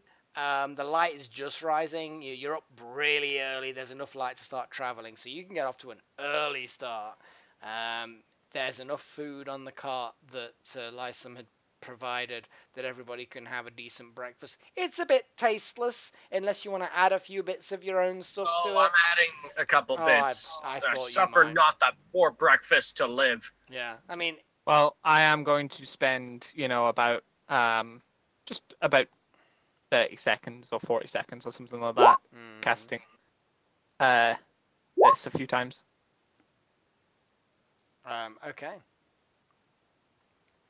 Taking about 10 No, we're minutes each still time. eating snake. I still have snake, so it's up to you, folks. Oh, damn. I'm not tired of it. Salted snake's meat. But yeah, I'll take the time to ritualize all the corpses. I mean, I would say the snake is still good after all these months. You It'll mean last. the 1.5? Well, I mean, I suppose it wasn't quite 2 months. It's Okay, no. It was about It's about 2.5 2, months because it was 13. I thought we were weeks, you sitting on- said, Yeah. But anyway, you have enough. Anyway. You have a few bits of salted snake meat, of which apparently our resident hobbit, halfling, loves. So yeah, you all have a breakfast. Callie's cooking. Callie, yeah, fucking Adrik. You'd if she fucking cooked slugs in their own juices, you'd probably fucking eat it and say that. I'd find a way to do it right. Well, I mean, even if you didn't, Adrik, you know what he's like. Anyway, you gonna all set Very off. quietly have somebody help me get my armor on. I don't want to wake up. What's the face? Would you like some help? Yes. So you all I get am some- going to ask Callie to help me. I'll be happy Can't to help you out. reach. Actually, no, you're a dwarf. She can just about reach. Yeah, I'm a dwarf. I was gonna say, I'm about the Squat. right size for this, actually. You could have a halfling help a human get into play anyway. They just have to get once they've got the. No. Shoulder You said straps. you can kneel down. Yeah, I The mean, legs aren't the difficult bit. Yeah, I was gonna say, once you get the greaves, then everything else is probably... Yeah, once you- I suppose you're right. Fair enough. I'll accept that. So yeah, you guys are ready. The morning has happened. You've had food. You've gotten ready. You've gotten into your armor. Everything's good. And unless there's anything else you guys want to do, you head off north. Well, no, technically it's northeast, but either way, you head off northeast toward the village of Barrabridge. I can hardly wait to be ambushed by gnolls again. You're keeping an eye on the sides of the roads, and it's quite a hilly, rocky area, very similar to the road that you've been traveling through previously. The actual fort was on quite a high hill, so you'd been kind of going uphill up to that point. You're now going kind of a bit downhill now. It's still quite rocky. You're going down. You're keeping an eye on the roads, keeping an eye on the tree line, because you don't kind of want to get beaten up by fucking dog-headed freaks or tentacle-beard freaks. So When we hit around about midday-ish, yeah, if we're still traveling at that You are. point, I am going to do this at 3rd level. Ooh. So can Callie, what does third level Daniel, give it? it gives it an extra 5 hit points. Could you modify your Nice. spell so that it actually That's says that? 10 hit points now. I will do. It's just the spell doesn't have the. Do you need to do the added. tick? Yeah, The pretty same much. tick. Yeah, I think you need to tick a box, man. But yes, will Callie, Orkon, and Daniel, can you all gain 10 hit points for Happily. the next foreseeable future.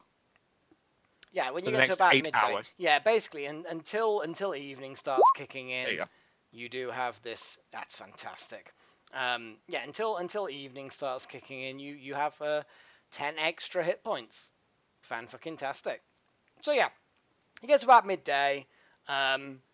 It's a little bit more hazy. Humidity's a little bit higher. You're not heading toward the same swamps as you've explored before, but you are still heading sort of in that broad direction. They're far more south than where you are, but obviously the swamps, the coast, quite close now. And yeah, there's a haziness to the weather today. Sun is visible, but it's not breaking through quite as strongly as it was yesterday. And you don't find any weird ambushes or encounters. There's no travelers on the road. There's no ambushes on the road. No weird feelings, no weird thoughts, nothing. You actually, as the day progresses, you kind of check your maps, looking for the landmarks, and you're travelers. You know how the lay of the land works. Are you saying we actually have the rare but treasured, uneventful journey? Yeah. Oh, what a blessing! It is a blessing. An absolute, joyful, fucking blessing. Too right. Bored. Took me ages to buff out my armor last night. Yeah, I'm really bored. Oh man, I guess we're just gonna have to sit here and suffer through more wine and cheese then. Ah, shit, man. I mean, how are you gonna even bear it? Well, I'm going to guess that when we get to the town, it's already besieged by a horde of awful monsters. I'm going to have to cut our way in somehow, or alternatively try to sneak the cart through an underground tunnel, under the walls, and to relieve the people inside. It's a village. It's not a town. It's a tiny fucking village. So how much of the subplot? It's a small wall. None. We get there. It's all like he said. Mel's just trying to throw us off. Children playing, I see guards. No. What's that in the bottom left corner? Oh. Actually, that is actually from the last time I used this map. Oh, we're your sloppy seconds, are we? You are the sloppiest of seconds. Hey, look, there's guards. Okay. They're totally gonna. I think it's quite interesting seeing the difference in the proportion of health these 10 hit points are. I just increased my max. Yeah, I can't be bothered doing that because I then have to remember. Yeah. Same here. It's plus and minus 10. It's fairly straightforward. So, you guys approach, as you see on the map, you begin to approach the village, and it's there, you see it on the map first, you go around the next little hump of a hill, and you notice in the distance through the haze that there's a small little settlement ahead. It's just a few buildings. It's a hamlet rather than a village. But from what you understand Barrowbridge to be, you understand it to be one of the many farmsteads that got set up in the early days. This particular one tended to be quite central, so it moved slightly away from pure farming to being somewhere central that people gathered from all the outlying farms. You said So probably got a very small market then. It's it's kind of the nearest farm is only but like a quarter of a day's walk away, kind of in multiple different directions. Yeah, you could probably get a cart your size with a draft horse to and from the outlying farms well within a day, even in winter when the days are short. Yeah, this just naturally ended up becoming a central hub. And you arrive, and you realise that there's barricades, little simple barricades. As you can see, one of the guards is hiding behind a barricade. Well, not hiding, but he was standing there.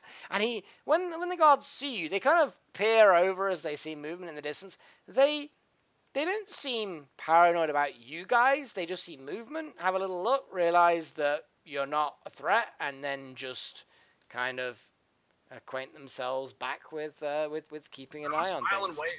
So if Shadford becomes a city, this will be the next Shadford. No. This is a small place. There are 6 buildings here. Yeah, but if Shadburn is a town, like if it becomes a city, like That's this place like, might become a town. yeah, Six maybe. buildings, you say. Is one of them a sanitarium? No, in maybe Is one of them 100 years. In 100 years, this might become a bigger place. Yes, but sure, it's not yet. But certainly, if it's going to be the one that grows the most and starts developing other than farming stuff, then this is the place that's going to develop the non-farming related things.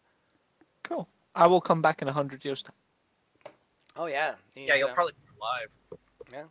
So you approach the place. You see the guards. They're looking a little bit fidgety, but they generally are not. They're not. I dare to say the pun. They're not on guard against you guys. Oh, good. One of them whispers to the other, and he points at you guys. And then you realize he's actually not pointing at you guys. He's pointing at the cart. And he steps forward and he approaches Daniel, because you're the tallest. This is a human guard. And he says, "Oh, these are the supplies from Shadford, yeah?" Yep. Oh, thank goodness for that. Jaren's Careful of the smell, though. Smell? There shouldn't be a smell. Yeah, They've all been actually, gentle repose. There won't be a smell anymore. very good point. Yeah, there's not a smell. That's Well, I'll let Jaren know. Stay here a moment. I don't know where he'll want it. Is Lysum around here? Because he was bringing it over, wasn't he? He's in the car. He's in the back. Oh, all right. And well, I'll let Jaren know that he's here. And he leaves. He jogs away, quite eager. Go on. No, too late. Hold your horses there. Excuse me, sir. One more word, please. Oh, okay. That's the only reason why he was like, "What?" If you could just come here for a moment. Oh, Adrik will just shout, "He's dead!" he's dead. What do you mean? What? Lysum?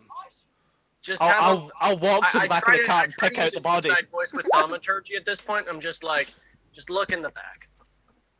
I'll walk out already with the body on my shoulder, kind of like, "Here he is!" The guard behind him shuffles a bit nervously and kind of grips his spear a bit harder, and the guard in front kind of looks at you guys and be like, "Oh."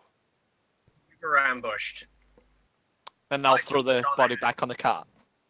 Well, I'll let Jaren know then. And he makes a gesture on his face that anyone who's proficient at religion, no matter how shit and stupid they are, anyone who's proficient at religion will know that this is a bit of a. It's not a heretical symbol, but it's not towards any particular god. It's just a general symbol that people will do as a respect for the dead, kind of a thing. Like the Christians, like the cross. Yeah, sort of, but it's not specifically to do with any one religion. It's just a general kind of. Its origins are That's pagan. the gist of it, though. That is absolutely the gist. Fortune sort of thing. Yeah, it's kind of like a respectful thing. It's not pagan precisely, or the equivalent of pagan, but it's in that sort of origins are somewhere in there. Animistic. Yeah. So he runs off. And then kind of walks a little bit, and then you realise he's not 100% sure whether it's disrespectful to run or not. But he's not sure, so he disappears off. You wait around for a bit. The other guard kind of looks a bit uncomfortable. Wait. Adrik goes walking. The guard kind of stop me if he tries. nods. There's a couple of villagers, and they kind of move aside, and they point, and they chat, and be like... And they kind of mutter. They mutter in a way that most people probably wouldn't notice. Too quietly, but your passive perception's fucking great. So you hear them turning around and mutter something about that maybe your reinforcements. But they don't actually say it to you. They're just muttering to themselves. All right, I'll turn to them and say no, and just continue walking past them. More mutters. Way to shatter people's hopes.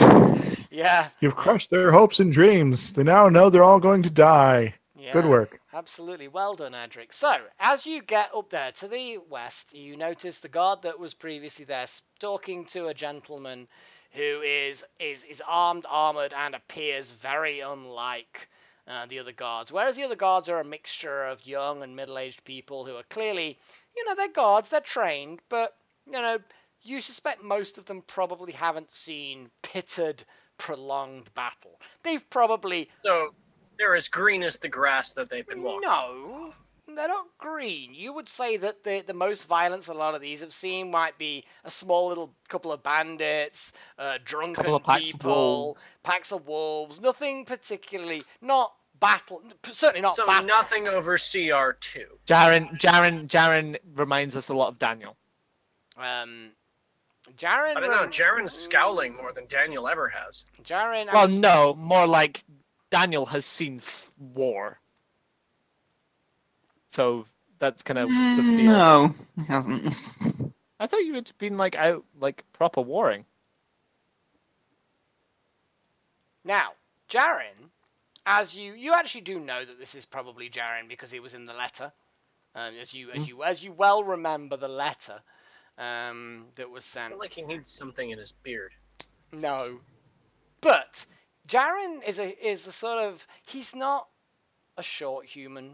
He's a fairly tall human, but he is built and bearded in a way where if he were shorter, he'd make a good dwarf visually, and he's got a sour demeanor to match. As he listens to the guards' quiet tones, Adrik, you can hear this, and to be honest, Callie, you're close enough as well, as the guard mentions that the supplies have arrived and the escorts arrived and that Lysam is dead. Jaren listens and he seems quite calm and collected as he absorbs it all. Guard turns around, he moves to the side, lets Jaren go forward. And Jaren goes forward, looks at Callie, kind of nods in a respectful way, looks at Adrik and nods and says, I hear Lysam didn't quite make it then. No, he was a fool and rode off ahead of the escort. Well, I told him that things had escalated, but he didn't listen. He thought that, the roads were safe. Of course they're safe. They're always safe because they're rocky, and the village will hold because of the troops here and in Shadford. But no, he doesn't listen. He's a good man. Well, was a good man, I suppose. But he was a bit foolhardy, and that's cost him his life. Right, let's get the supplies sorted. We'll sort out with the formalities of his remains later. Right. I hope all the supplies are intact. There's one other thing you might want to look at in the card, if you don't object. Oh, go on then. Well, not everything that attacked us was a gnoll. You've been, that's what's got him then. It doesn't surprise me, I suppose. Come on then. Spit it out. They were these monstrous tentacled things. Had big old glaives. He kind of listens and doesn't seem to give a reaction at all and follows you, and obviously I'm going to move the token a little bit, and he ushers the guards nearby. One of the other guards did follow him down, and assuming you don't prevent them, they start getting the horse ready. But before they bring it forward, I'm assuming you're showing him Lysam and the weird fucking bearded freaks. Yep. You seen anything like this before? No, I haven't. Well, that's what was leading the gnolls. Alright. Well, some of the farmers have been talking about the gnolls. The thinking is that... You know what? No. Most important thing is to get the supplies distributed. You two. Do that first. Get the cart sorted out. Take it back to the tent. Get it all unloaded. Get it supplied. Make sure you get the medicines distributed as well. And I guess you two are the is it Frenor that sent you two guys, and obviously Gregorian and those two. Did you? Oh man, they're so forgettable. They never got icons. I know they didn't. Gregory and Gillian, and they nod. There we go. There we go. Took you a moment. Yeah, sorry. And they nod and says, well, we've got someone over there in the, as much as an inn you can call it, I suppose. There's one of my men in there. He's, they're medicating him right now. Yeah, he might need a bit of a bit of professional assistance. But yes, you're needed over there if you don't mind. And they nod and blah blah blah, and the guards take away the. Adrik is gonna turn to both acolytes and get them to come over. Okay, they will as the two guards prep they checking underneath the bales all the supplies, and the acolytes go over. Yeah, and I will just simply give them a Palor blessing. Okay, they return the favor, they thank you, and they get to work. They're pretty eager to get to work and spread the blessings of Palor. Aye, and if they need a hand, they know where I am. Okay, so the guards take the cart. The cart still has Lysam and the two weird bearded freaks, but Jaren's seen all of them now, and the wagon just gets taken up. They weave it through the different houses, and it. Go on. Adrik says to Dan, we're going to be taking the bearded freaks back to. I remember the name, and now it's Shadford. Thank you. Back to Shadford. Well, you can have the cart after we're unloading it. Then you can have the cart. That's not a problem. We don't really need it here. So, have you not heard anything about anything like this? What's been the biggest threat to the town? I've noticed the barricade. Jaren calls for another guard. He takes his place. He seems to know the area quite well, and everyone seems to be pretty respectful for him. The guards themselves are wearing a mixture of sort of studded leather and a few other bit of piecemeal stuff, mostly spears. Jaren himself is wearing. You know what? I'm actually forgetting what he's wearing now. Oh, that's very. He's wearing his dead hard beard that obviously covers him. Down to his hands. Yeah, that's not a coat he's wearing. That's just more beard. Pretty much. He's actually wearing beard that counts as hide armor. Oh my goodness, it's so long and knotted from the rigors of battle, from the blood of his foes. Yes. That's the only thing he washes it with, much to the chagrin of every other guard. Or alternatively, he has a breastplate that's been very well maintained, although it is quite dented, and a shield. He's got a long bow and a long sword. Okay. He's pretty well equipped. And as he goes through the village, a couple of other villagers come out, and he sort of nods to them, and they go about whatever business that they have. And he wanders through into the main part of the town. So if you want to move your characters up further, then that is cool. And as you'll follow him up, he turns around and says, "Well, I might as well give you the gist of what's happening here. The supplies are for more or less until they can send more men. Apparently," and he literally stamps his foot a little bit as he walks, like it's kind of like, oh, my foot just happened to fall heavily in this spot. Yes, I'm not inflecting anything here. Exactly. Apparently, they're having to debate whether or not we need more men here. I would have thought my word would have been enough for that. Granthak agrees, but apparently the town and the mayor are discussing it. Well, I hope their words are going to be more effective than the supplies. As much as they're needed, don't get me wrong, that the supplies are fantastic, and I'm glad you managed to get here. But what we really need is more men, or a solution to this problem, because to be fair, we've never had any problems from the Gnolls before. I've been assigned to this little location quite a few times in the past, and my men are not as green as some of them might appear. And this is new. And these creatures that you've found, you say are leading the Gnolls, that worries me quite a lot. It also explains a lot, perhaps. Because, like I said, we've not had any dealings with the Gnolls, positive or negative, in the past. Where we sometimes... I would have said it was a bit more than leading, more compelling, you know. Yeah, they seemed to be very forcing willing. the Gnolls somehow to fight on past when they wanted to. I think that Forcing was threatening to kill them, Daniel. Well, whatever's happening, it needs to end. And I need more men to do that. For now, I've had to pull all my men back to the village. There's a few men out on patrol to make sure that some of the villagers get back to their homes okay, but there's only so many men that I can afford to do that. And I appreciate the supplies. The arrows are going to come really in handy. I know it sounds crazy that just a few arrows are going to make the difference, but they really do. We're having to resort to spears at this point. No, I wouldn't wish that on you. I'm just saying, if there are more of them, I would be careful in any engagement because they seem to be fighting to the death. Yes, they are also very, very nasty. I'm probably going to have a mark. Incidentally, if you do encounter any of, sort of eye back to the cart, those,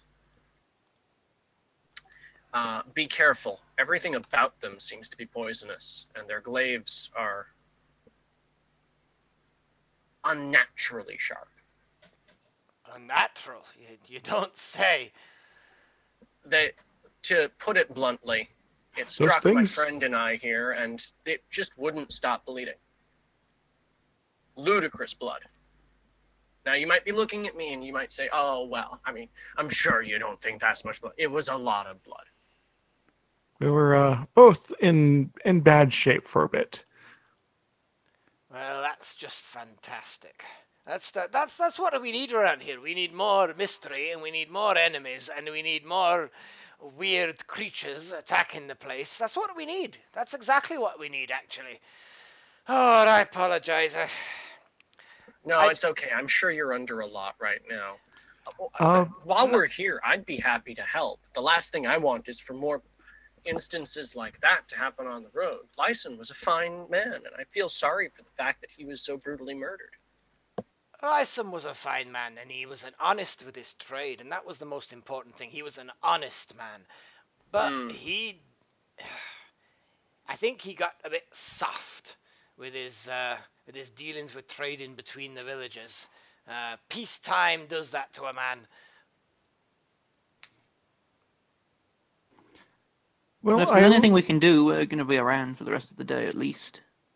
Have they been coming from any specific location? If we could take some load off of your men, it wouldn't put us in too much trouble. Oh, well, we probably already owe you enough that Lyson was going to pay you. We've got enough to pay you for that, but they come from the east. We've not been able to really narrow it down exactly where they come from. I don't know, what was his name? No, there's a man that lives out in the wilderness, and he apparently. What? No. You know what we need. I need to speak to what's his face. Don't tell me. Do not say the name Marine. Don't say it. Marine? I've not heard of Marine. Who is this Marine? Oh no, but I'm gonna take that out of character comment and I'm gonna run with it. Okay. The DM can do that if he wants. He can transfer the information into my brain. No. Sharon, you're leaning on the wall too hard. Stop it. No, I need to. Where is Chardmo? Chardmo, are you around here? Chardmo, I need your wisdom, if you don't mind. And he calls it out. And you see a gentleman, and he's a bit of a portly fellow. He's he sort of like pokes his head out of the building just about. In fact, let me move that portrait there. About here, you see that to the east. And he pokes his head out, and he says, and he rats about something about giving him 1 minute, and he comes around, and Jaren kind of like just taps his foot a bit, and he's waiting. And this Chardmo guy, he's wearing civilian clothes. He's not a soldier, obviously. He's got a little bit of weight, but you can tell by his neck and his shoulders, he's obviously got some build under there. So probably a labourer who's turned into not much of a labourer now. And he's got a bit of flour on him, and he comes over. And there's a little bit of an exchange between Jaren and this Chardmo fella, which roughly goes along the lines of Jaren asking Chardmo about this guy that lives out in the wild somewhere. Chardmo has a think, and then he's and then he sort of clicks with who he's talking about, and he describes a man named Bradwin. Now, apparently, Bradwin has intermittently, maybe once or twice a month, traded with the village. He comes in, but he keeps to himself. He lives out in the wilderness. And apparently Bradwin had traded with the Gnolls. Not like once, Really? but on a semi-ad hoc regular basis, sort of. Okay. And apparently, being out on his own in the wilderness, he was cool. He was fine with that, and there was no problems with it. Now, it's been a few weeks since he's been to the village, but he's definitely, if there is such a thing, he's probably the expert of the Gnolls.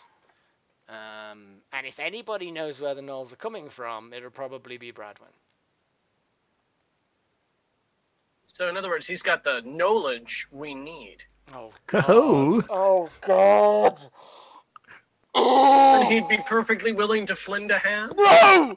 Don't do it! Stop it! I'm howling at these jokes. I don't think the hyenas howl. I don't know, they've got me laughing. I mean, they do that, I suppose. So, Chardmo, after this brief little chat, wanders off back to his store or whatever it is that's just beyond the little guard barricade there to the east. And Jaren turns to you and says, "If you really want to find out what's going on around here, then I would definitely say you need to talk to Bradwin. I think, let me see, and he goes into a little scroll case and he pulls out, and he's got a little map, and it's a map of the local area. You can see that it's drawn. It's really nicely drawn. You don't know whether or not Jaren drew it, but it is very, very well penned. I'm just going to ask him right now, did you draw this? Oh, I wish. No. This is one of the maps that they gave me when they went out on the assignment. I don't know whether Granthak has somebody in his scribes that do this, or whether it comes from the mayor, or but there's somebody in the city that Man, I wish all my maps were like this. It's secretly out of character me who made the map. Somehow. Yes, Granthak employs a scribe. Secret named Izixs. cartographer. he knows a guy who knows a guy who knows a guy. And he points out an area in the woodland, and it coincides. The area that he's indicating on the map is a location on your own map that you got from Lysum, although Lysum's map is looking pretty fucking shoddy in comparison at this point. So at this point, you think that you could follow one of the old trails, and you could probably get to this Bradwin if you give a shit. So ultimately, that's indicated. Jaren continues, though, puts away his map, and he says, "Well, I suppose I need to sort out your pay. Lysum normally hired people for a fairly standard amount. Let me check me. Was it 25 gold each? Was it for each member? Okay. I believe so. Indeed, but for my part, don't worry about it. Oh no, I'm not going to start a trend on this. This is not my money anyway. It's the Shadford's money. It needs to go for people like yourselves who will go out of their way to sort these things out.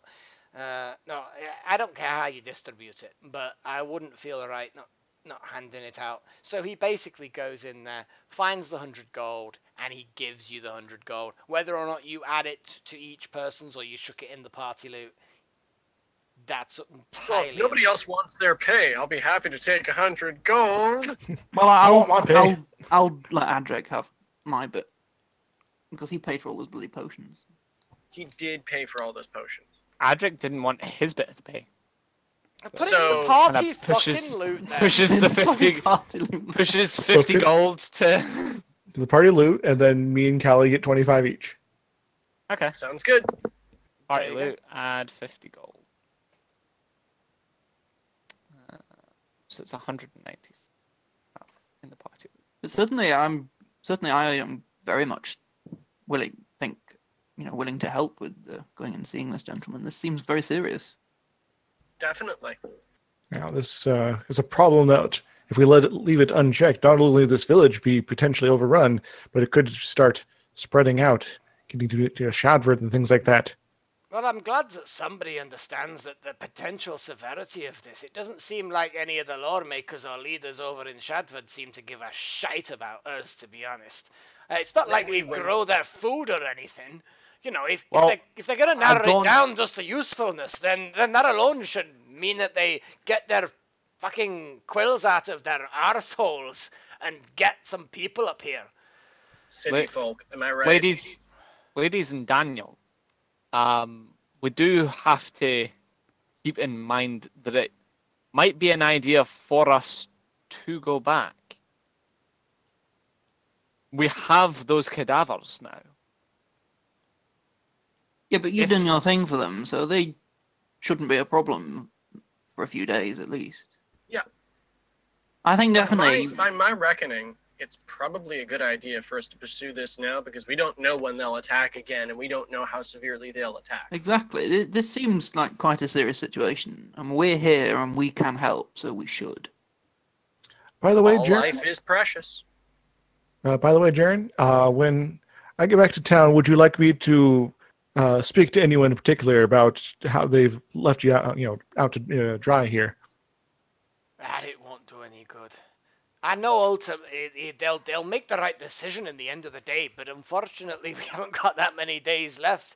I mean, they've not attacked the village, but I'm worried about the people in the actual farmsteads that are out there. I can't afford the men to keep patrolling out there. I've got to pull them back here and then hope that if there's any problems on the road, I can deal with it. But the farms themselves, they've been suffering on and off.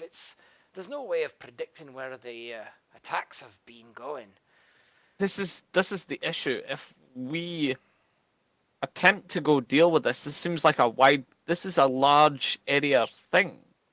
That's why I need more men. The equipment's now not a problem. It's the manpower that I ain't got. So we go talk to Adrik. This points us in the right direction. At this point in the conversation, you hear a yelling and a scuffling and a shouting. From where? From the southeast. There's a loud growling. The southeast is exactly where you'd expect southeast, because I always make my maps north up. So in other words, like just yonder. Exactly.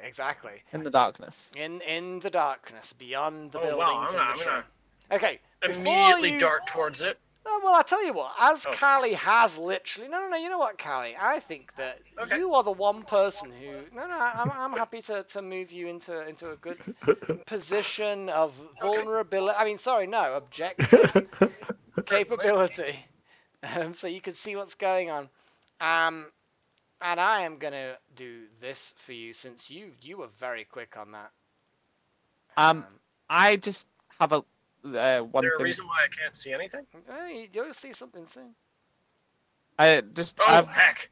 One quick question, Mel. This tree seems awfully large to block the entire view. It's mostly because underneath it there's an awful lot of other things that are grown there. You're just gonna have to suck it up. I'm really glad thaumaturgy is still on, because I'm going to shout at the top. You'd have really thought a tree in the middle of the village should be kept a little bit clearer than that. They don't give a shit. Hey, if I was Druid, I'd make it a tree and just get it to protect Nose! Nose in the township! Thought you want to know? Troll in the basement! Adrik swings round and goes, Callie, I'm coming! Okay, before you can come for Callie, I'm gonna call session. Fair. Oh, Dramatic an hour cliffhanger before the end.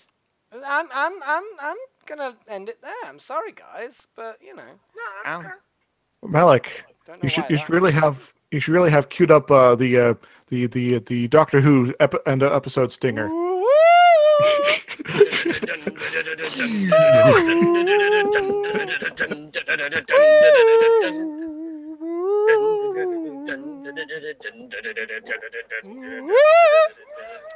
Okay. Yeah, that's enough, probably. I don't even know whether the modern Doctor Who even has that anymore. I'm just going from the old stuff. It's quite evolved, but it's It's- still the same general tune. Still same old. Good general. man, good man. So yeah, guys, that is it. Midnight is whenever we aim for midnight, it always goes over, and then I end up just fucking having to get up and not enough Dead the sleep. next day. Yeah, it's not good. So look, this is a good session, okay? You know, Yes. from 7:30 till 11. That's pretty good. You can't bitch up. Well, if you Yeah. can, you can literally. We got to nuke some things. That was fun. We got to talk to a delightful old lady who totally isn't your classic medium. No, totally not. She is not a fortune teller. Don't be ridiculous. No. There isn't anything about her that would give off that vibe. No. Clearly. There's a few reasons why Orkon was kind of hesitant to get into that conversation. He's like, this is a lady that might know things about me. Yeah, I kind of realized that when I was getting my palm read. I was like, oh, right, I have secrets. Shit. To be fair, Callie. You strange people with your secrets. Oh yeah, Mr. Oh, yeah. Scales. Yeah, Callie. Oh, you got the impression that she saw some stuff, but was very, very smooth about Oh describing yeah, them. he was coy, and I respected that. Daniel's hiding that as much from himself as anyone else. This Oh is yeah, I fair. know. We are actively being secretive. He's just in denial. He's like, no, I'm not scaly. I don't know what you're talking about. I just like wearing full plate and gloves all the time. All the time. Every hour on the hour. It's just how I am. Exactly. Forever. So, guys. I mean, I guess technically Orkon could have noticed when he was helping put his armor on. But... Probably. To be honest, they probably just accept that you're just weird now. I didn't notice. Least perceptive rogue ever.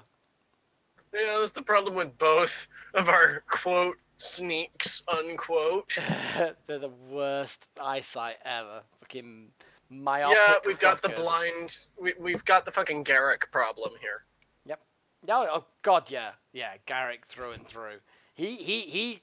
No one could see him, but he couldn't see anyone either. Yeah, he was the bug. Yeah, he was the bug bladder beast of Something. D&D. Yeah, if he couldn't see you, then you couldn't see it. It was just. The thing is we're kind of relying on Adrik for good perception. Yeah, and the problem is he's very perceptive. Because Daniel's proficient, but he's got minus one for wisdom, so it's kind of like... Yep,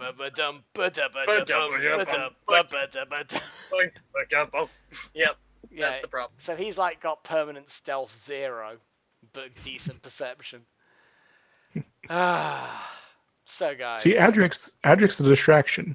See, Adrik's eventually going to find some magical boots of theme song. I'm gonna do that. I'm gonna give him Yes. some theme song boots. Yes.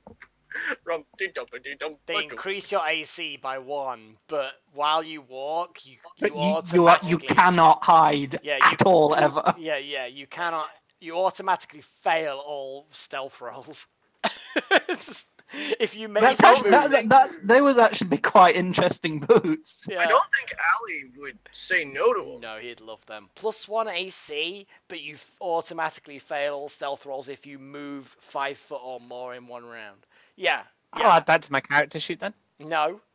Because you haven't found them. Oh yeah, you don't want to have a 24 AC dwarf just yet. No, not quite. Fucking hell. But yeah, guys, you are at the village of Barrowbridge, and you have delivered the goods. You've completed your mission. That's it. Adventure over. Yep. Hooray! We've been paid. We can go We home. win D&D now. Good stuff. I'd like Yeah. to high five everybody personally. Yeah, that's it. It's the end of the campaign. You have achieved your mission. Roll new characters for the next thing. Cool beans. All right, I'll get started on the Kenku Bard.